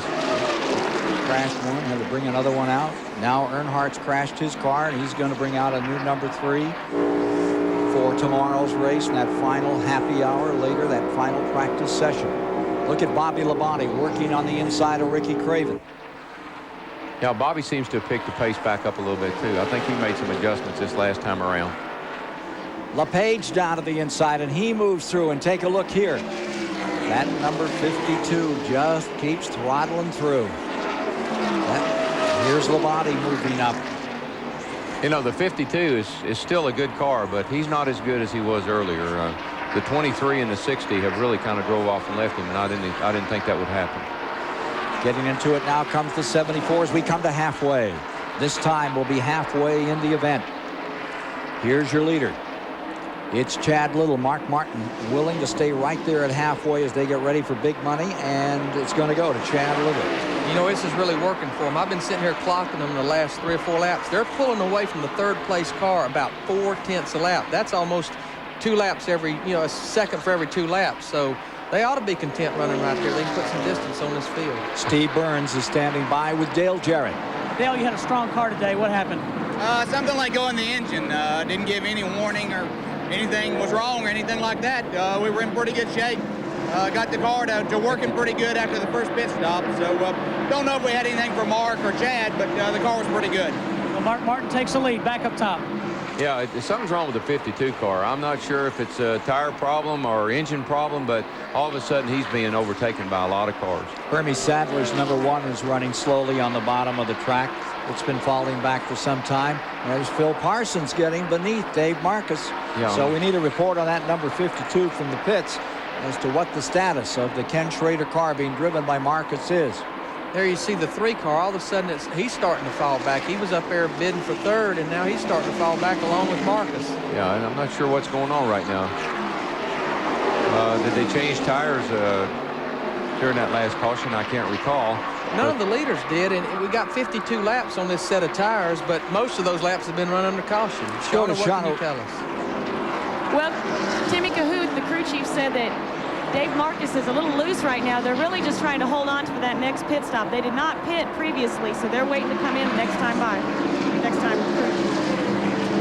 It's getting up there now, you know, Ken, Darrell, where, you know, got 100 laps to go. You're going to have to be thinking about that final adjustment for that last stop. I got to believe, though, they're going to try to at least get to lap 115, 120. They want to make it where at least they can do it on one more stop. Yeah, we heard them say 118. And, you know, I thought maybe Marcus was backing off just a little bit to get to that point, but apparently he may be having a problem. The 92, Sterling Marlin, stays right there in 3rd. Bobby Labonte in 4th. And then comes in 5th spot the 88 of Kevin LePage. LePage has been running in front of them. Now he's backed up a couple of spots. Here's Bobby Labonte taking the 44. That Chevy down to the bottom as he challenges Sterling Marlin out of turn 2. And he brings LePage with him as well as Craven. Yeah, LePage is hanging tough right now. You know, he was right on the back bumper of the 3 car just a few laps ago. He got by him and has now caught Sterling Marlin, so that car is on the move. The front 2 cars, Chad Little and Mark Martin. Then it's 4 6/10 of a second back to this battle, which is 5 deep going for 3rd spot. You know, a guy that is right there at the tail end of that pack is Randy LaJoie. Now, you know, he's sitting there with mixed emotions. His competitor for the championship is out of the race. How hard do I run now? I want to capitalize on the misfortune of the other guy, but by the same token, I don't want anything to happen to my car either. Just after halfway, Mark Martin is pulled away by 10 car lengths. Martin leading Little in 2nd. And Martin beginning to show the same kind of strength he's shown in his last 2 victories in the Grand National here. Welcome back to the Duraloop Pit Communication Center. Good to have you with us today on TBS for NASCAR Busch Series Racing. You can get your questions answered. TBS Racing online in business today. Our expert Buddy Baker is ready to talk to you at chat.turner.com. TBS.com. Second half of this race, Ken Squire. Mark Martin looks like he's got this thing going his way.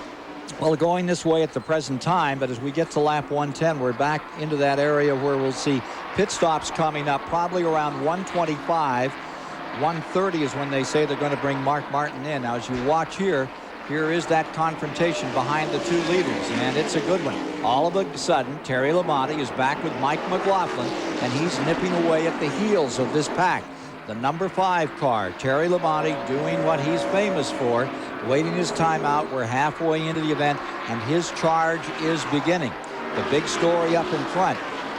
Darrell a moment ago was talking about this moral victory for Chad Little, running in second place with his Pontiac, the big winner last year with 6 races. This year, he's only led 32 laps to date, but already today, he's led 41, and he's still sustaining second position as Batesville, Arkansas's Mark Martin continues to command the race just past him. Yeah, it's got to be a moral victory for him, because nobody has even been able to run with Mark Martin here over the last couple of years, or the last couple of races. And Chad's been hanging pretty close to him. Mark got a little advantage in traffic a while back. Let me ask Larry McReynolds. That 60 wins a lot of races, but it's not famous as a fuel economy car. I mean, some of these racers seem to get a lot more out of the tank than that Winn-Dixie car. It seems like that's always been the case. And, you know, I think they was in the pits around lap 50 or 51. Now, that's 150 laps to go. You break that in half at 75 laps to run. But the key here is they run a lot of caution laps in this segment here, and that's going to let them run further. Now, we're getting reports that he's going to run to lap 130, so that's going to be 70 to go, so he should be in good shape. I can't let the opportunity go by. We saw the Winston Cup practice today, and we saw McReynolds put the tools down and not even use the last 25 minutes of practice. Are you that confident with Ernie Irvin and Dale Jarrett tomorrow that you've got this place figured out? Well, you never have Charlotte Motor Speedway figured out. You may be good on a given day, and I guess what concerns me a little bit is, yeah, both cars was awfully good this morning.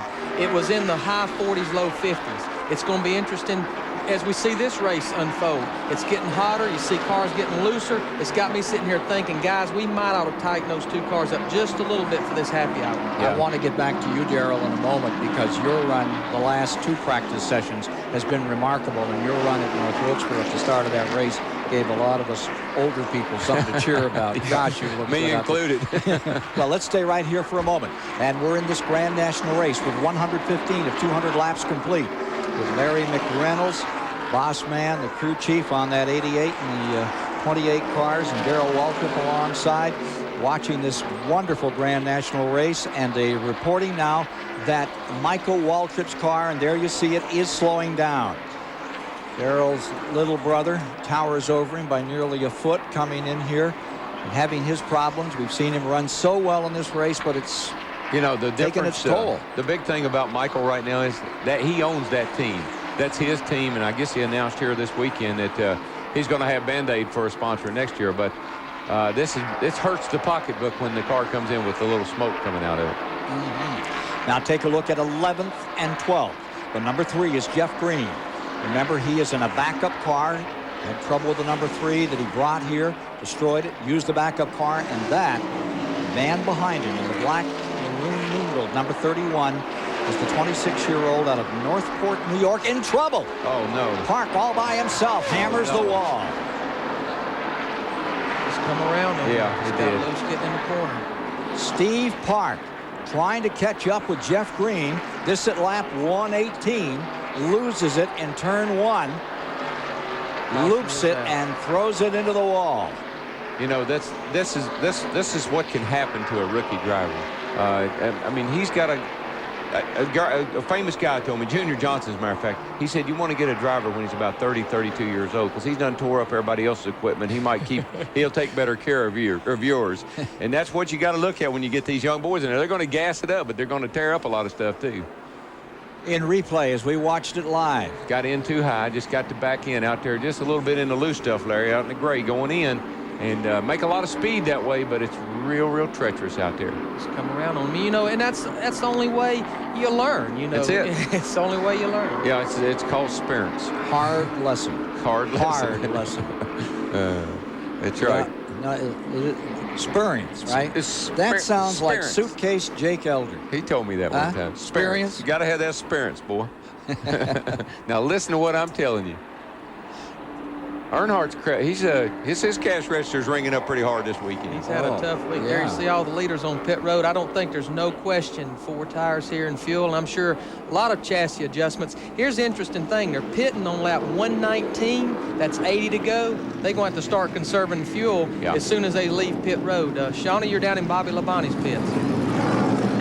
They're doing a 4-tire change here in fuel, and they are going to lower that track bar. The car is loose. They will be lowering that track bar. How about you, Steve? Yeah, 4 tires, same here for Mark Martin. And Mark also said, do not clean the grill. Now let's go to Dick Berger. Mark's standing away. Well, most everybody else is loose. Chad Little's car has been tight, and they were arguing about what they wanted to do with the car. They didn't want to over-adjust it. He is off in a little bit over 22 seconds. Not a bad pit stop, but not a great one either. We'll take a quick break and be back. 120. Lap that's being worked. 200 to be run in the All-Pro Bumper to Bumper 300 live on TBS from the Charlotte Motor Speedway. Back live at the Charlotte Motor Speedway, our Winn-Dixie mid-race report. We've had 5 leaders so far with 9 lead changes. Average speed of only 113.3 miles an hour because of 6 caution periods. In fact, we're under yellow right now. Here are the race leaders. Bobby Labonte led early. Chad Little and Mark Martin have dominated. Kyle Petty and Jimmy Spencer have also been up front, but this one's pretty much been in the hands of Mark Martin of late. Jeremy Mayfield and Glenn Allen, Shane Hall, Ward Burton, David Green among those out of competition. Darrell Lanigan and Joe Nemechek, Tracy Leslie with Derek Cope, Greg Clark also crashing out. Jimmy Spencer shown out in front. Tim Fito will watch out for Mark Martin. He'll restart 4th when we come back and go green. Beautiful Saturday afternoon for stock car racing at the Charlotte Motor Speedway. Glad to have you with us on TBS. The Durlube aerial platform giving us these views of the beautiful mile-and-a-half speedway here in Concord, North Carolina. The Busch Grand National Series on the Speedway, and there will be a shuffle in the series point standings after today's event with 2 races to go following today in the 1996 season. We're glad to have you with us today. Still under caution, our 6th of the afternoon. And Mark Martin, a driver who is moving up as some of these drivers come on pit road one more time. Ken, it looks as though Martin is certainly the guy to beat in the last stages of this race. Mark Martin, who says there's only 2 things that scare me: snakes and thinking about getting upside down in a car. And here he is out here flogging this thing around, looking like a serious contender to win tomorrow as well. Point standings as of now: Randy LaJoie jumping in front of David Green by 27 points. If you missed it earlier, David Green had a very hard hit. He was helicoptered out of the track, went to the Carolinas Medical Center. We just had a hard hit in turn 1. Sustained by Steve Park, and we're trying to give you an update on that. And let's find out more about Steve Park. Dick? Kind of in his pit area, and there's quite a variety of driving uniforms here. I should say pit crew uniforms. We had a Coors uniform, a Goodwrench uniform, and Joey Knuckles was here from Larry McReynolds' team, and he said that they have seen Steve Park walk to the ambulance. That is good news, especially for modified fans, because Steve Park's going to race his modified tomorrow in New Jersey. Busy boy. Walk to the ambulance. He's okay. 15-time winner in modifieds. Darrell, last week, North Wilkesboro, that last race, and you definitely are suffering the veterans blues, having to take those provisionals, come out of the back. But you went all the way into the top 10. And then it looked like the pits or something bit you, but that was a whale of a run, and you had the same thing happen here. Not a good qualifying run, provisional start, and then when we saw the time start to come in yesterday and again this morning, you're one of the several fastest cars here. Well, I have a great car, and you know, Waddell's there now, and he's helped a lot, and of course Jeff and everybody. But the big thing is right now I need a good run. Last week was a good run for me. Even though I didn't get a good finish, I got a good confidence builder. And that's why I was so interested to watch Dave Marcus. Dave didn't make this race, yet he's out here in a race car that has a potential to win this race. Drivers need that. As a driver, I need something good to happen to me right now. Running up to the front at Wilkesboro was big. I think I got a good shot this weekend right here. I got a good chance of running up front. Steve Burns has something for us. Yeah, Larry McReynolds was speculating on the fuel, and there's a reason Larry's in the booth, because he's a smart guy. Absolutely right. It looks as though now that Mark Martin may be able to make it the rest of the way on gas, because they have been conserving fuel during these caution laps, not using a lot of fuel up. Mark had said, maybe we'll just run this thing as far as it'll go, but now Steve Meal and Jack Roush are saying we might be able to make it all the way. So let's go to Ken Squire. This fella, McReynolds, a smart guy. Also, the last 2 times we've seen him on television, an angry guy. down there, you were up for the Bobby Knight Award, I understood, at home. Well, let's talk about this fuel mileage. No. I understood that you're wait a minute. Let me get out of the middle. I'm in the middle here. You get over here by him. I understood that your wife told the kids what? That Dad may be spending a few weekends at home with us. But you were respectful. Exactly. And, you know, I'm here on television. I apologize to everyone for the things maybe that I've done the 2 of the last 3 weeks. They don't know about the gate guard at Martinsville, so we won't talk about that. So, you know, it's pressure. It's pressure to perform. It's a pressure of 14 races 14 in a row. weeks in a row does it We're to you, buddy. down to race 28. No excuse, but again, everybody that I've had a problem with, I've talked to, and they've accepted, I've accepted, and we're going to go race these last 3 races. But you did it respectfully, which is more than they've done in some other sports recently. Let's get down to Dick Berger. Well, Ricky Craven went in for that last round of pit stops about mid-pack, and look at him now. He's way up in the front. And you might think, well, he only took 2 tires. Ask Scott Maxim, how'd you do it? He said, we took 4 tires, and we have a great crew that just had a great stop. Keep your eye on this kid, Craven. He's fast today. Craven brings them down in the lead as we go back to green. As they come to the stripe, it'll be Mark Martin in second, Chad Little in third, Bobby Labonte is fourth. Terry Labonte is in that 5th position, followed by Stevie Reeves in 6th. Sterling Marlin 7th. Parsons is 8th. Todd Bodine is in 9th, and McLaughlin is in 10th. Marcus back there in 11th on the restart. Well, unless they did something to Craven's car. You know, he complained about a push early on. Now the track has loosened up some, so maybe they made an air pressure adjustment and he might be real good, but he was off a little bit earlier in the run. Well, you know, actually, I think, Darrell, he was pushing in the beginning. They made all those changes, air pressure, wedge out. I think it sounds like maybe they even pulled the spoiler back and went too far, so I'm sure they had to tighten him up quite a bit, especially if he was loose in the middle part of the race. And went back racing with 74 to go. And unless we get a caution here in a little bit, this is going to be a story here as this race unfolds, because some of these guys saying they can go that far, some of them say they can on fuel. You know, I heard somebody say that in the beginning of the show here, that maybe fuel would be a factor before the day was over with. I don't remember who it was, but somebody did mention that. To your right. Bodine challenged by the number 52, Dave Marcus, there with McLaughlin as they try to set him outside the top 10. Meanwhile, the pride of the Pine Tree State of Maine, Ricky Craven, from up there in Newburgh, is in the lead over Arkansas's Mark Martin in second, and Spokane, Washington's Chad Little in third. Dandy race, and now swinging down to the inside. Take a look at the number 52. That's Dave Marcus, Wisconsin native, trying to get himself another spot. And take another look here. Mark Martin for the lead. Peeks to the outside. Slips down, rides right in the slipstream off the number 2 car into that first turn. Yeah, what we see on almost every restart, Larry and Ken, is that 60 car is slow to come up to speed. It takes a little time. I think he runs a really low air pressure in those tires.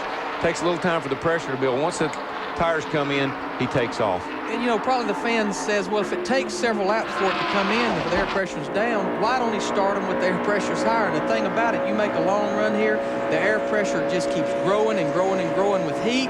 And you get to a point where the car, maybe not so much here at Charlotte, but some places will start feeling like you got 4 basketballs on it. Exactly. And, of course, you know, you decide which way you want to run fast for 10 laps or do you want to run fast for 40 laps, and that's what they're looking at. Nothing like getting in 30 laps and feeling you got like rocks in your bed. Here we are for the lead. Craven out of 4, and down to the inside comes Mark Martin. Craven almost on the wall that time. Throws the block and stays there. And Mark Martin, he lets him know that he'd just as soon have him stay up there. And Martin down to the inside has the hole. Yeah, well, I think Mark gave Ricky a wake-up call right here through the trial. I am back here, and I am coming by. Ding, ding. Looks like they're going to freight train him like you would at Talladega. Yeah. Chad Little, Bobby Labonte moving by him, Terry Labonte looking on the inside. And Craven falling back towards 4th, in 3rd right now, but here comes Texas Terry down on the bottom. Meanwhile, for the lead, the Pontiac challenging the Ford. It's Martin on the outside, and down to the bottom, into turn number 1 comes Chad Little. What a great day for Chad. Going to take those colors into Winston Cup racing in 1997. But for the moment, after having all kinds of troubles this season, it's Chad Little's race to lose. He's back into 1st place. Yeah, just out of our picture, but a guy that's closing up and running a really good race and been smart all day is Phil Parsons in the 10 car. the channel lock car. He's right at the tail end of that crowd and hanging with them. 7th place. Parsons right behind Craven now. And then it's about a 25-car length gap back to Todd Bodine. Why, we even have pictures from Phil Parsons. Look at that. Got him right there for the channel lock car. Yeah, and we're looking right at the back end of Ricky Craven's car. So Phil's having a great day, too. When we came here in May, 1 caution, 6 laps. Now we come back in October, 6 cautions, 40 laps. Yeah, I think it's just a difference in attitudes right now. Right now, everybody's racing hard. The season is drawing to an end. People are trying to impress sponsors. People are trying to impress car owners. People are trying to keep their rides. People are losing their rides. There's just a lot going on. It makes circumstances totally different. Yeah, you're looking around for new guys, I understand. Oh, no, I found me a guy. I got Rich Bickle, and I'm happy. Going to run your truck next year? We'll see. All right, we're 135 laps into the All-Pro bumper-to-bumper 300 here at Charlotte.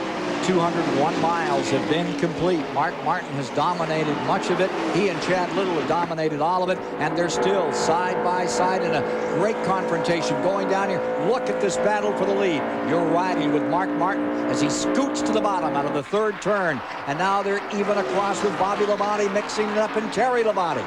4 cars for the lead at turn 3. And Chad Little does not give up. That's one thing. He is tenacious. He'll get a hold of it. He won't let go. He drove that thing back in there on the outside and held his ground.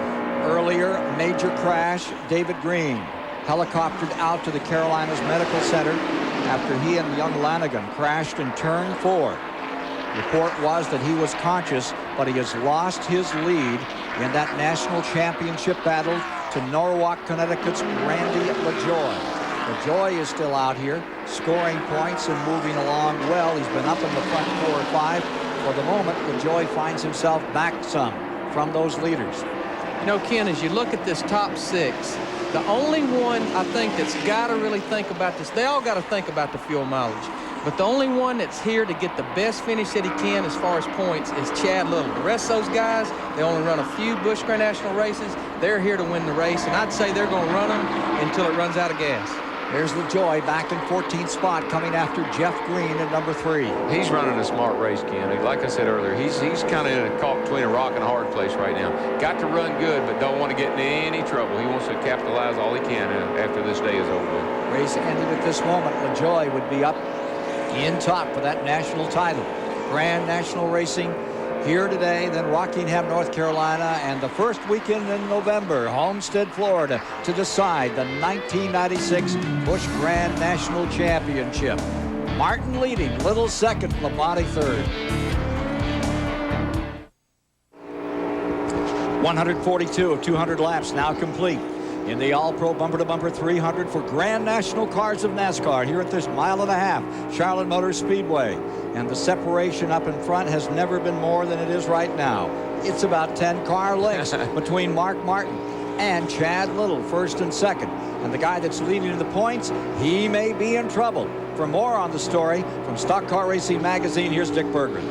And it was Steve Bird, who's crew chief for Randy LaJoie. Steve, fuel pressure problem, how bad is it? Well, we really don't know. It's skipping a little bit here, and we lost fuel pressure. So I don't know. We're running pretty decent here now. We really need to hang on and finish, you know. So we just gotta play it to the end. Any idea what the problem could be? Well, by the way his times are going right now, I kind of think there may be something stuck in the carburetor. Because one lap you'll run a 31.90, and the next lap it'll be a 31.60. Maybe we've got something floating around in the bowl of the carburetor, plugging up a jet or something. Well, there's some long faces down here, Ken Squire. Well, LaJoie's up to 11th. He's been picking up spots still. Yeah. Here he is lapping Buckshot Jones, who was in an incident earlier, spinning and getting his car back out, but he's several laps down. A year ago, Mark Martin led 167 of the 200 laps. That's not been the case today. He's had a war on his hands with Chad Little. You know, it's great for the Northwest to have Chad Little running this well, like Mike Bliss and those guys from out there who have been making their marks made in racing. And the Northeast has a lot to shout about today, with Ricky Craven up here in 6th spot and Kevin LePage having an excellent day staying in the top 10. He's just in the 10th spot, and LaJoie back there in 11th from Connecticut.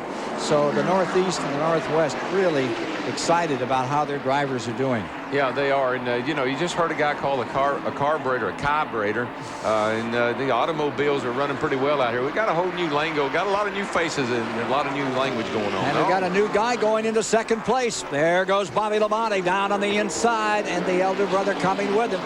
Bobby Labonte up to second. Here comes Chad Little back after him. Around the lap car, and those three together trying to chase down Mark Martin. Shauna Robinson can tell us more about this Bobby Labonte, number 44. I'm with Brian Fraser, crew chief for Bobby Labonte. Brian, what's your strategy? You just moved into second. How do you look on fuel? What's the plan? Well, we're going to be real close on fuel because I think we're just going to kind of sit here and ride behind Mark and wait there toward the end of the race and see what we've got, see if he's holding back or... We're pretty well. I think we have a little bit left, but I don't know if Mark may have a little bit left also. So just kind of sit here and bide our time for a little bit, then make a run at it with about 20 to go. Ken? Thank you, Shauna. There you heard it. They're waiting it out. Those Labonte boys, both cars are excellent right now. They're fast through the middle of the corner. I believe Bobby Labonte can race Mark right now. Mark may be holding back a little bit, but I don't think anybody's holding back very much right now. Not really. You know, there's so many of them up there racing for the lead. It's hard for them to. You got to believe Mark don't need to build a real big lead because, again, I'm sure he's going to be working on his fuel mileage. We're down to 51 to go, so as this thing unfolds, it's going to be interesting to see that happen. And we're down to 6 car lengths between first and second. Mark Martin being run down. Bobby Labonte coming after him with Chad Little and Terry Labonte. Martin going for career win number 25 here today at Charlotte, and that would make him the sole possessor of second place in the all-time Grand National victory list. I tell you, I think Mark Martin's car is starting to pick up a push. I just saw him come off turn 2 and kind of lose a little ground to Terry or to Bobby, and they looked like got a little high off turn 4 then. So I'd be curious to see if he's going to maintain the pace he's got right now. Terry Labonte, number 5, goes to third. Chad Little falls to fourth as Mark Martin tries to move himself up into that record book. The all-time winner of Grand National Racing, the great Iron Man Jack Ingram with 31. See, there's no doubt in Mark's mind if anything happens to his car because he's got that white line to lean on all the time. If he comes up off that line, there's something wrong with it. 6th spot is Craven. In 7th is Phil Parsons. McLaughlin is in 8th. LePage is in 9th. Todd Bodine into 10th. Promotional fees and consideration have been paid by the following: Lance, Slim Jim, and by Steel Power Equipment.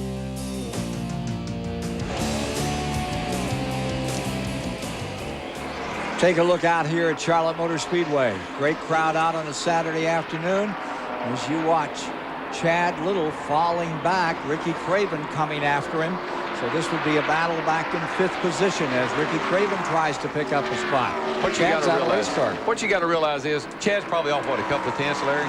It's not a lot. I've been sitting here talking, but it's just enough those guys is driving away. And folks, I don't know if you got a stopwatch or whatever at home, but see what a couple of tenths looks like on a watch. I mean, it's just incredibly close, but that's how much difference there is in what Mark's running, what Chad's running, and Chad's going backwards. Over 200 feet on 250 feet they figured 170, 75 miles an hour. So you lose a second on pit road under green flag conditions. Take a look at number 74, Randy LaJoie, getting beneath the white and red Todd Bodine car as LaJoie continues to pick it up and try to gather in some more points. That'll put him up into 10th position. And I know he'd love to come out of here with a top 10 finish. That would be a great, that would feel like he'd done his job and gained a bunch. And 5 wins already this season as they get down to those last 2 events. Winston Cup cars lining up for their final practice before we settle down to tomorrow's 500-mile race. And of course, the big story this morning, Earnhardt crashing in that Winston Cup practice. We'll get back to that story in a moment. Battle of the bodies there. Here's Chad Little, and he is having a handful with that race car right now. There's the leader. That's Mark Martin. Here's second and third. It's Labonte, Bobby Labonte, and Terry Labonte continuing to close down on Mark Martin. And the question is that guy in number 60 just out there trolling, letting them come in and letting the string back out? That's the issue. I think he probably is. I thought there for a moment he may have a problem, but right now I think he's just keeping it close. He knows he's got to stop. He knows they got to stop. just keep it close. Hey, take a look, guys. Here comes LaJoie again. Under one of his old nemesis up there in the Northeast. Yeah, Kevin LePage ran a lot of races against LaJoie, and look at as you saw in that picture right there, looking out the back at LePage, that car is beginning to wander some in the corners as well. Tired, the rubber on these cars. LePage fading back, LaJoie picking up still another spot. That would put him up into 9th. It's a championship caliber drive right there. When you know that you've got a chance to gain a bunch of points, you run a smart race and let them get strung out, pick them off one at a time, don't take any chances. And both LePage and LaJoie are being talked about to do some Winston Cup racing next year. Take a look at Chad Little right here and Ricky Craven. They're further back. They're 5th and 6th behind those leaders, and Dick Berggren can tell us more about the problems they're having today. Well, at least I can tell you about the problems Chad Little is having, Ken. He's had a good car all day, but that good car seems to be going away, whereas many other teams are developing an oversteer. They're getting loose. Chad's car is getting tighter and tighter, and he has radioed back in again that if they do get another pit stop, and it's unsure if they're going to get that opportunity, he wants to pull a right rear spring rubber out to try to make the thing go better. As far as fuel mileage goes, I asked Gary Cogswell, could they make it all the way to the end? He just looked at me, shrugged his shoulders, and said, I don't know. Bob Labonte said, I don't know. It's Sterling Marlin's pit. I asked them, and they said, sure. I said, are you certain? They said, we really don't know. I love it. That's what I like about the guys up down the pit. They tell the drivers the same thing. Can we make it? Yeah, we can make it, no question. But take it easy. And, you know, they know that other teams are listening in and monitoring radio, television, and everything else going on, so they're not going to show their hand right now. 244 miles complete. Getting down toward the end of this one. Here's a car on pit road, first time in there for Tommy Houston, right here with, I guess that's within the window, Larry. Pretty much we got down to about 37 to go. That's a little early. You know, these two cars here, we keep looking at Bobby and Terry Labonte, and you watch them through the corner most of the time, they run two completely different lines. Terry's running right on the bottom, right on that white line. Bobby kind of takes the high line, and yet when they come out the other end, they end up the same place, each other. A lot of that, sometimes the gear ratio, as you well know, can make a difference in where a guy wants to run. Got her geared up a little high, run up on the high side of the racetrack. Got her geared a little low, pinch her down on the bottom, and let the engine do the work. So the Labonte brothers continue in 2nd and 3rd, trying to gang up here in quest of a way to defeat Mark Martin, who's won 2 Grand National races in a row here at Charlotte. Brought to you by Gladiator and Universal Luxury Vans, the official vans of tracks, teams, and drivers throughout the NASCAR world. Call 1-800-445-2825 for a dealer near you. Mark Martin continuing to try to check out on the field here at the Charlotte Motor Speedway. That's where you're riding through the 24-degree banking right now. Take a look at this battle that's happening for 5th position. Chad Little and Ricky Craven. Well, I still say Chad Little's had a whale of a good day because he has struggled so much this year. And to run the way he has, and no matter where he finishes, he still morally, I think, has had a pretty good day. And a good day for Jeff Purvis. He's in 18th position. He got caught up in an incident earlier that might have put him totally out of the event. Purvis in that number 4 car staying in there. There's Stevie Reeves, who's had a pretty good run all day. You got to give a call to Mark Reno and those guys on the 4 car. This, again, like Jeff Green, is a backup car with no practice at all, and then got involved in that early wreck and have fought their way back. Peter Gibbons staying 23rd, our only Canadian runner. That's sort of a family operation. Everybody down here from up in Stillville, Ontario, and they've stayed in it all day as well. There's your leader, Mark Martin. He is as brave as anything you'll find in a race car today, and a pretty gentle guy. One thing that has stayed consistent is a 60 car right on the bottom of the racetrack. Yeah, he does not have or has not gotten a bad set of tires all day long. There's Bobby Labonte's crew going through the arithmetic, the McReynolds plan there. Well, to see if they've got enough to go the distance. I know one thing: if Terry and Bobby can't make it, Mark ain't got a chance. Now there you see Phil Parsons, and with him is McLaughlin. That's 7th and 8th position right there as they put a lap on Tracy Leslie. Tracy Leslie getting a full-time ride again next year, and that's good news. Phil Parsons continued to run along in pretty good shape there, too. He's had a good day. Steve Burns is with Mark Martin's crew chief.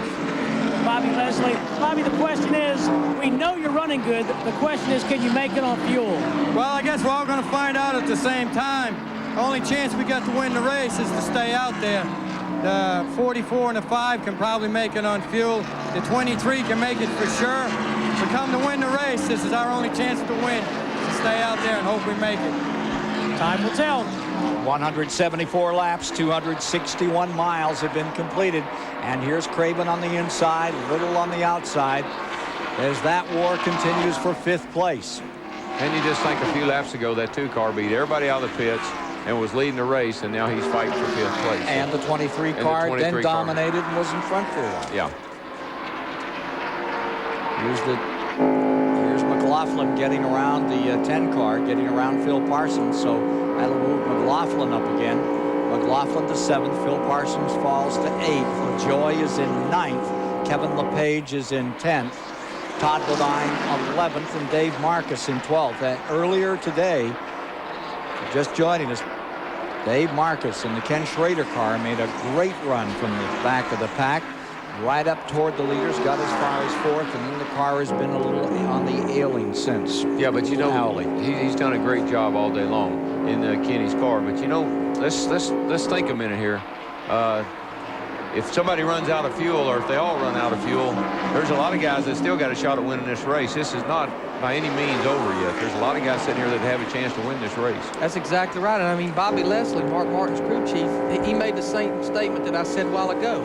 Mark Martin pits with 5 to go because he thinks he's not going to make it. That's not what he come here to do. He's not in the points battle. So I'm sure him, like a lot of these Winston Cup drivers that don't run all the events, they're going to run it till it runs out. Larry McReynolds and Darrell Waltrip along with us. Tomorrow they'll be down fighting it out between them, trying to win in this UAW GM 500 Winston Cup race, which you'll see on TBS. Larry McReynolds crewing one of those cars for the great Ernie Irvin, and Dale Jarrett that won the 500, and ODW, who pretty much won everything.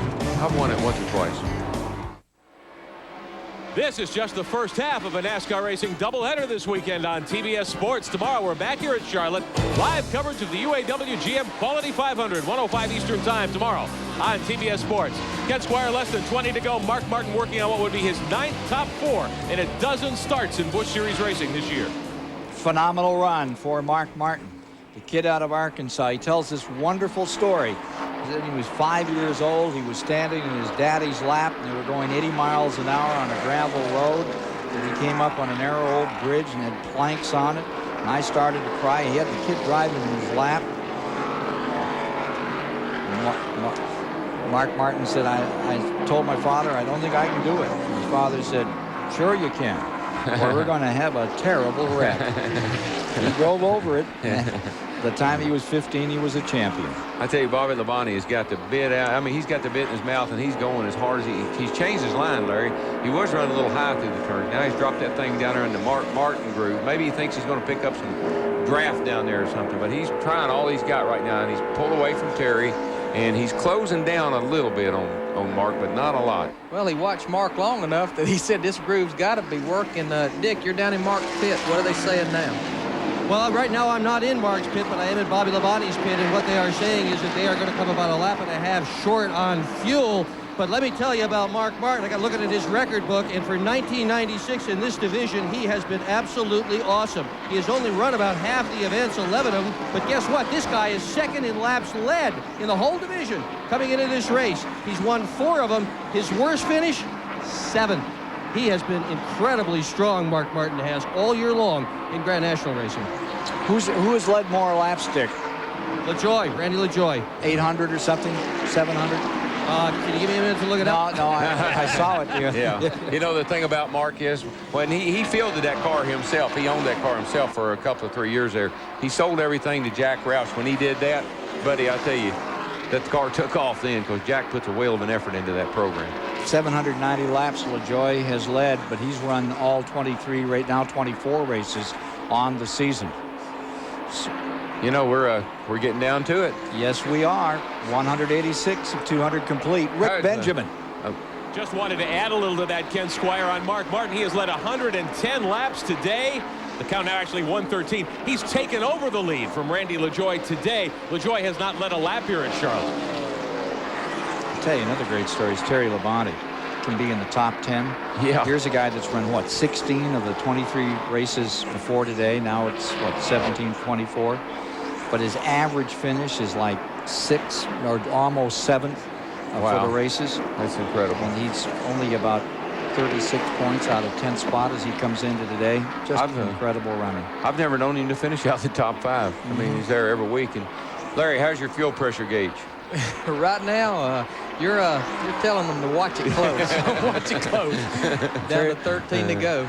Terry Labonte will run the last 2 races after today. He will be at Rockingham and Grand National, and he will be at Homestead.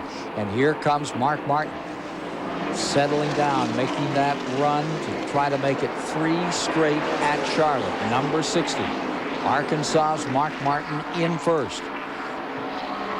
And take a look at the interval now between Mark Martin in the lead and those Labonte brothers running second and third, Bobby and Terry respectively, the 44 and 5. You know, I'm not sure that Terry isn't. He's pretty quick. If that wasn't his brother running second right now, I think he'd get up there and race him. But I think he's probably letting Bobby do all he can do to try to catch Mark if he can. Well, and again, they're probably backing off maybe a little bit, trying to conserve that fuel. Because you know, as long as this run has been mile-and-a-half racetrack, you know, Darrell, and Terry certainly knows, if you work the throttle right, you can buy a lap and a half here at Charlotte on fuel. You can buy 5 if you work it right. Exactly. And they got enough cushion. Nobody's anywhere near them. Of course, Sterling's back there in 4th place. So, but they got an ideal situation for getting good mileage right now. You can buy 7.5 miles. Whoa. Yeah, if you just don't push it down all the way. That's if you go to that other gas tank, right? Excuse me? Larry. And I see how you get in trouble all the time now. I just couldn't stand it, could I? Sterling Marlin running in 4th before he gives away all the cheater secrets here. I'm sorry, that's the car of Pearson. There is the 4th place car. That is Sterling Marlin. Painted a bit the same. Sorry to throw you a curve. Okay, I think Terry says, all right, Bob, I gave you all the opportunity I could to catch the man. I'm going to come on up here now, and I'm going to have to pass you. And I can't catch Mark either, but I can catch you. Fade back to the number 2, and here you see the interval back to Ricky Craven in 5th and Chad Little in 6th. They put a lap on Tommy Houston. Not a bad day's work for Ricky Craven. You know, he's going to finish here in the top 5, looks like, and he's had a pretty decent day. And I still am real pleased for Chad Little. I think he should go out of here with his head held high. Boy, he's done a good job. Taking a look a little further back, we'll find McLaughlin here. There is old Magic Shoes running in 7th spot. McLaughlin. Got a. Here come the Labonte brothers at it. This right here. This is Terry Labonte at his best, and I think Brother Bob will say, you know, second pays a lot better than third, but maybe you can catch Mark. There's their dad watching. Oh, gosh, I'd like to know what he's telling them right now. And you know, they told Terry it was going to be a lap and a half short. Terry knows how hard he's run that car this last 40 laps, and it's almost, you get the feeling as they told him probably 7 or 8 to go, I've bought enough guys, I got to go now. Yeah. You know, the guy that builds engines for the 44 and the 5 used to work at Junior Johnson's, Beecher Hetland, and he went up there last year and he started that program, and this year they've used his engines all year long, and they have been flawless. And I know Beecher knows how to get good fuel mileage. And it's not been unusual to see these cars at the front in the races that they've run. No, every time. And, of course, Bobby sat on the pole, so they're making good power. Remember that Bobby was 3rd and Terry was 4th back in the springtime. Well, cruising out of Corpus Christi, brothers Labonte from the state of Texas are running 2nd and 3rd today and waiting on these last laps to see if Mark Martin is going to start gasping for fuel in these final laps. Now there is that number 52 Marcus. He's been in, he's taken on some fuel. He just got come back out. He got a splash, maybe, you know, I don't know, a hit. That's about it. All he really needs to do, especially this late in the race, you just stop and go. You know, you just need a couple of gallons at that. Elton Sawyer has just done the same. We're down to 195 laps complete. Can Martin be light enough on that pedal to get this car number 60 home for the 3rd straight time in Grand National Racing? Tomorrow, it's Winston Cup. And it will be Bobby Labonte again starting from the point with Jeff Gordon alongside.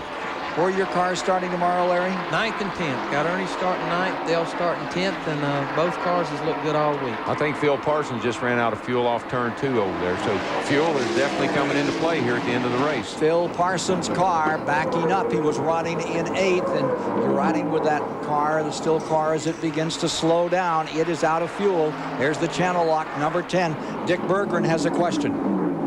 Yeah, I'm wondering, Larry McReynolds, we know how they calculate fuel here. What you basically do is you weigh the amount of fuel you have to put in the car and you guess how many laps you can get, but that does not factor in the pickup. Or if you've got a fuel tank that can maybe hold a quarter, an eighth, a tenth of a gallon more. Do these guys really know for sure when it's going to run out of gas or not? Well, you know, we normally hit it pretty close. I'm going to be honest. When we still had our quality, we got trouble. Craven spinning off turn 4. Wow. Ricky Craven in trouble. He's down here in the main straightaway, still fighting for control. He gets it to the line. Now the caution's out, so as long as Mark can take this caution flag and make it back around, then that means this thing will probably not get restarted because he's going to get the 2 to go this time. There's nothing on the racetrack, and there was, you know, I'm surprised they threw a caution. He spun, there was nothing around, and he got going again. Well, he's almost stopped down here. Terry Labonte's out of gas over in turn 4. Terry Labonte slowing. He's not going to make it. Bobby Labonte has come around. We are under caution. Here's Terry running very, very slowly down out of the 4th turn. There you see him, bottom of the track. And he is not able to get to the line. He's just getting to the stripe. He ran out going down the back straightaway. But now he's going to have to run these last 2 laps, you know, even though he's taking the caution flag. Now, what'll happen here, what you got to watch some of these cars, if they're real low on fuel, they're going to have to run down on the apron during these last 2 caution laps, because if you get up on the apron, the fuel's going to run away from the pickup. There's Ricky Craven's car parked up on the outside just at the approach to turn 1, right opposite the entrance onto the track from pit road. Perry's not going to make it, Larry. No, he's pretty well dead in the water down there. So they're running out of fuel. We can take a quick look at what happened to Craven. Here he is. Chad Little coming up. Whoops. Hello. Whoa, boy. And away we go. Man, he lifted him off the ground. That was big. See, you seen Bobby come off the apron there. Again, they're going to have to run on the apron, because if they run on that bank, and we watched this happen to Davey Allison at Dover a few years ago, up on the bank and under caution, the fuel runs away from the pickup. They get the white flag here, so as long as these guys can make it 1 more caution lap, they'll finish where they're running. The question I have is, do you think that 2 was backing up? Was it running out of fuel and the guy overran him, or did he go up there and sock him? Yeah, it could happen. I'm not sure which way I'm not it went. sure. Yeah. That's a great question, and only those you 2 didn't want to give an answer? I don't think I know. Even got the leader of the race running down on the apron there. Yeah. He's got to be getting close on fuel. So this is it. They're under a white flag condition as they bring the cars around to finish the race. Craven being pushed in the number 2. And on this economy run, we get down to that final moment. And the question is, do they have enough to bring them around at about, what, 55, 60 miles an hour? Terry Labonte is just about to come to stop. You'll see him here in a moment in the 3rd turn, and he's going to go a lap down here. Like we said, when this thing was unfolding, it was anybody's race to win, because who knows who could make it and who couldn't. Now, don't go away, because when this is over, we want to show you what happened to Dale Earnhardt this morning, which has forced him into the backup car. They've unloaded him and working it on him. Let's go to Dick Berggren, who can give us an answer on that Craven situation. Yeah, there was not a dirty hit by Chad Little. I just asked Scott Baxton what happened. He said we ran out of gas. That's how come Chad hit him. I wondered if perhaps that's really good to know, because it wasn't just a tap. It was a big hit. Yeah, it was a left cross.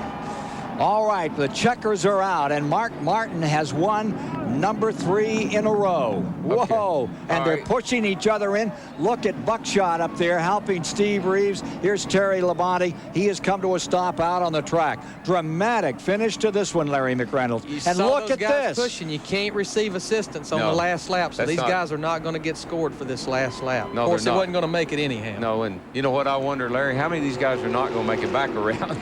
Well, we're getting ready to go to break, and already trying to get his tie off and his jacket off is Waltrip. He's about to stop being Darrell Waltrip and go out and be Superman again in car 17 for tomorrow's race. Good luck to you tomorrow, Darrell. It's going to be a lot of fun, and I've enjoyed today. It's a great race. Larry, fun to work with you, Ken. You guys are great. And McReynolds, good luck to you with Ernie Irvin and with Dale Jarrett tomorrow in the 500. I appreciate it. And I'm ready for Darrell Waltrip to have a good run. I'm ready to see it. Anything but first, right, Larry? Anything but first. Well, if we can't win or finish first and second, I want to see DW up there. There you go. And on this right ecumenical flavor to the broadcast, we'll leave for the moment, and they'll come out swinging tomorrow. Yeah.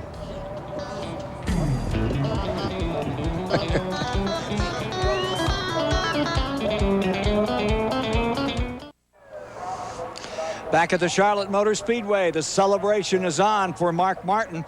Grand National victory number 3 in a row. That duplicates what Robbie Moroso did, winning 3 in a row in Grand National competition on this track. And Steve Burns is down there in the victory circle. And let's go down and meet the celebrants. The Purelator winner's circle here on TBS. And it's a fun family scene here. Mark's 5th win of the year. Mark, what a great race car and a great race team. Yeah, these Winn-Dixie Ford was tough today. It was really good on the long greens, and we got a long green there at the end, and they made us work for it for a little while there. But you know, it's just awesome. Goodyear had a great tire today, and Matt's been nagging me for several months about winning a race so he could go to victory lane again. So it's a happy day for us. What about tomorrow, Mark? Will this help translate to success tomorrow? Well, last year it did. We won both races last year. That'd be a lot to ask for, but I feel like asking for it right now. I could stand the Valvoline team could stand the boost. They've done a great job. Car's been awesome. 11 top 10s in a row, I think, and all but 3 were top 5 finishes. So, they're up to the task, I think. Well, best of luck. Back to Ken Squire. If you want to find a role model in sports, you'd have to look a long way to find someone better than Mark Martin of Batesville, Arkansas. What a gentleman and what a great racer. Now, about David Green, who's leading in points. You'll recall what happened. The number 19, young Darrell Lanigan out of Kentucky, spins. He gets a piece of David Green, the leader in the point standings, and then Green was crashed very hard on the other side of his car by Shane Hall. He was unconscious for some time. He gained consciousness in the car. They were very concerned. They flew him to the Carolinas Medical Center, and there is good news at this hour. A CAT scan has been done. It is normal, but they're going to keep David Green in the hospital overnight after that very serious crash in the first turn. David Green appears to be okay, not taking any chances. They want to follow his condition for the next 24 hours after that hard hit that has cost him the point lead in the Grand National Championship for 1996. But the good news is that he appears to be all right. And the points now, well, we'll get back to that story in a moment, but let's go to Rick Benjamin for just a moment at the Duralube Pit Center. All right, thank you, Ken. Certainly our thoughts with David and Diane Green and the whole Caterpillar team. Good news indeed. Time now for our Plasticoat Winning Finish Award today in the Duralube Pit Communications Center.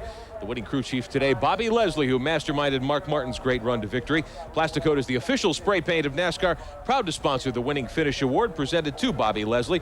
He gets $2,000 today for participating in Plasticoat's award program, and at the end of the year, the crew chief with the best average finish gets $25,000. Our congratulations to Bobby Leslie, the winner of the Plasticoat Winning Finish Award today here at Charlotte in the All-Pro Bumper to Bumper Auto Parts 300 miler. So Randy LaJoie comes away from this one with the series point lead. 2 races remaining as we check the top 10. Back with more in a moment. Nobody leaving the Charlotte Motor Speedway. Happy hour practice for the NASCAR Winston Cup teams about to start as we look down on the racetrack from our Duralube aerial platform here this afternoon. Great victory today from Mark Martin. He's had an incredible Busch Series season, but the guy who may be the biggest winner of all today, Randy LaJoie in the Base Motorsports car, he takes over the point lead with only 2 races to go. LaJoie finished 7th today. David Green 37th. Big gain for LaJoie. He now has a 50-point lead. Todd Bodine continues in 3rd spot. Very close battles all up and down through the top 20 after you get over that first hump between the first 2 cars and then the rest of the 18. Let's go back down on pit road. Shauna Robinson standing by with the new Busch Series point leader. Randy LaJoie, you're leaving here with a 50-point lead, 2 races to go. How do you feel? Well, would we feel a lot better if David's still around, but, I guess he scrambled his eggs pretty good you know, you got hit pretty hard, and I've been there. I've hit pretty hard, and I've scrambled my eggs a few times. He got a week off next week, and he'll be back at Rockingham. But you know, this Phoenix race team, we haven't given up all year. We've chased him all year long. I'd like to say something to a buddy of mine back home, little Anthony. Just don't give up. You can lick what you got, pal. And you know, we've come from behind all year, and he had a little bit of bad luck. We finished 6th. We're a little bit off. Something happened toward the motor toward the end. I'm not sure if we burned a spark plug wire or something, but we lost a little bit. But you know, we finished 6th. Didn't run out of fuel. It was a pretty good day. What's your strategy going into Rockingham? Same strategy all year long. If I got a good race car, I'm going to the front. That's the way I played it all year long, and that's the way I can continue to play it. I would like to go up front today, but we're a little bit off, and I just couldn't get up there. But you know, we finished 6th. It's another top 10, and you know, this race team, they won a championship last year, and we're digging to win another one this year. Thanks a lot, Randy. Dick? Well, I'm with Bobby Labonte, who finished 2nd, and Sterling Marlin, who finished 3rd at where else? The gas pumps. How close was that? You were looking at the pump when they got done filling up your car. Well, mine only took 21. Sterling said his took 24, so I don't know. I looked at the pump. It's exactly the same as yours. Oh, we were close, but, you know, we still had a little bit left. But, you know, that yellow at the end probably wouldn't have made much difference anyway. I think everybody could have made it.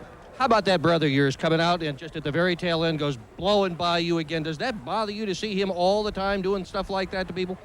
No, I figure if I'm 8 years younger, maybe I'll grow up to be like him one day and do the same thing. So hopefully that'll work out. But the Shell Monte Carlo ran good, and we just started first, finished 2nd. You know, we held on. We got boxed in a couple times and got out of them finally and got back to the front, so that helped out. You could do no better than to aim for somebody like Terry Labonte. Sterling Marlin just picked up that ride a couple of weeks ago, brought it right to the front. Are you surprised at how well you did on a pickup ride? Well, I throwed a seat at Monday night. The guys stayed over the shop late, and you know, Matt Martin I always thought had a good race car, and I've always had to race him here before when I won a race here back 4 or 5 years ago. But guys done a good job. Just pick up a bunch of guys, and you asked me today who's crew chief. I said everyone who walked by the ranch in the hand. So, but they done a good job. Had some good stops, and we're just a little tight. But if we could have got freed up, we might have got Mark. But he's awful tough here. Maybe they could have done better if they'd had a better guy in the pit signboard too, Rick Benjamin. I doubt that, Ken Squire. Nice run for Sterling Marlin to come home 3rd here today. Mark Martin led 129 laps today of the 200. Mark has already jumped out of his Busch Series car after Victory Lane. Of course, he's getting ready to take the Valvoline Ford out to try to double here this weekend. Back with more at Charlotte Motor Speedway after this. Now you can go behind the scenes with Ernie Irvan in this exclusive video documenting his triumphant return to racing by ordering Miracles Happen, the Ernie Irvan comeback. Call 800-385-3087 and get your video now. Winston Cup cars rolling out for their final practice, the final hour before they settle down to tomorrow. Now this morning in practice, this is what happened to Dale Earnhardt. Earnhardt on the 1.5 miles, getting the car sorted out, not concerned. He had qualified 34th, and then bang, in the wall. Rear clip, front clip, car comes down the track. They took it back to the garage area and said, forget it, we don't even want to think about it. They bring out the second car, and the second car is the car they ran in the Winston Select back here in May. Now you see these 3 lines of cars just to the right of it. Just to the right of it is the car of Mark Martin. Now, he is still in Victory Lane as we speak to you at this moment. Here they are, all lined up, and there is Mark Martin's car, and at 1:05 tomorrow, the man who qualified in 12th position will try to win both sides of the weekend, as he did just today, a year ago. Now you watch as Earnhardt comes out. He'll be starting dead last. He's qualified 34th, but he'll have to go to the rear because this is a car that is untested for this race. He hasn't driven it until this hour.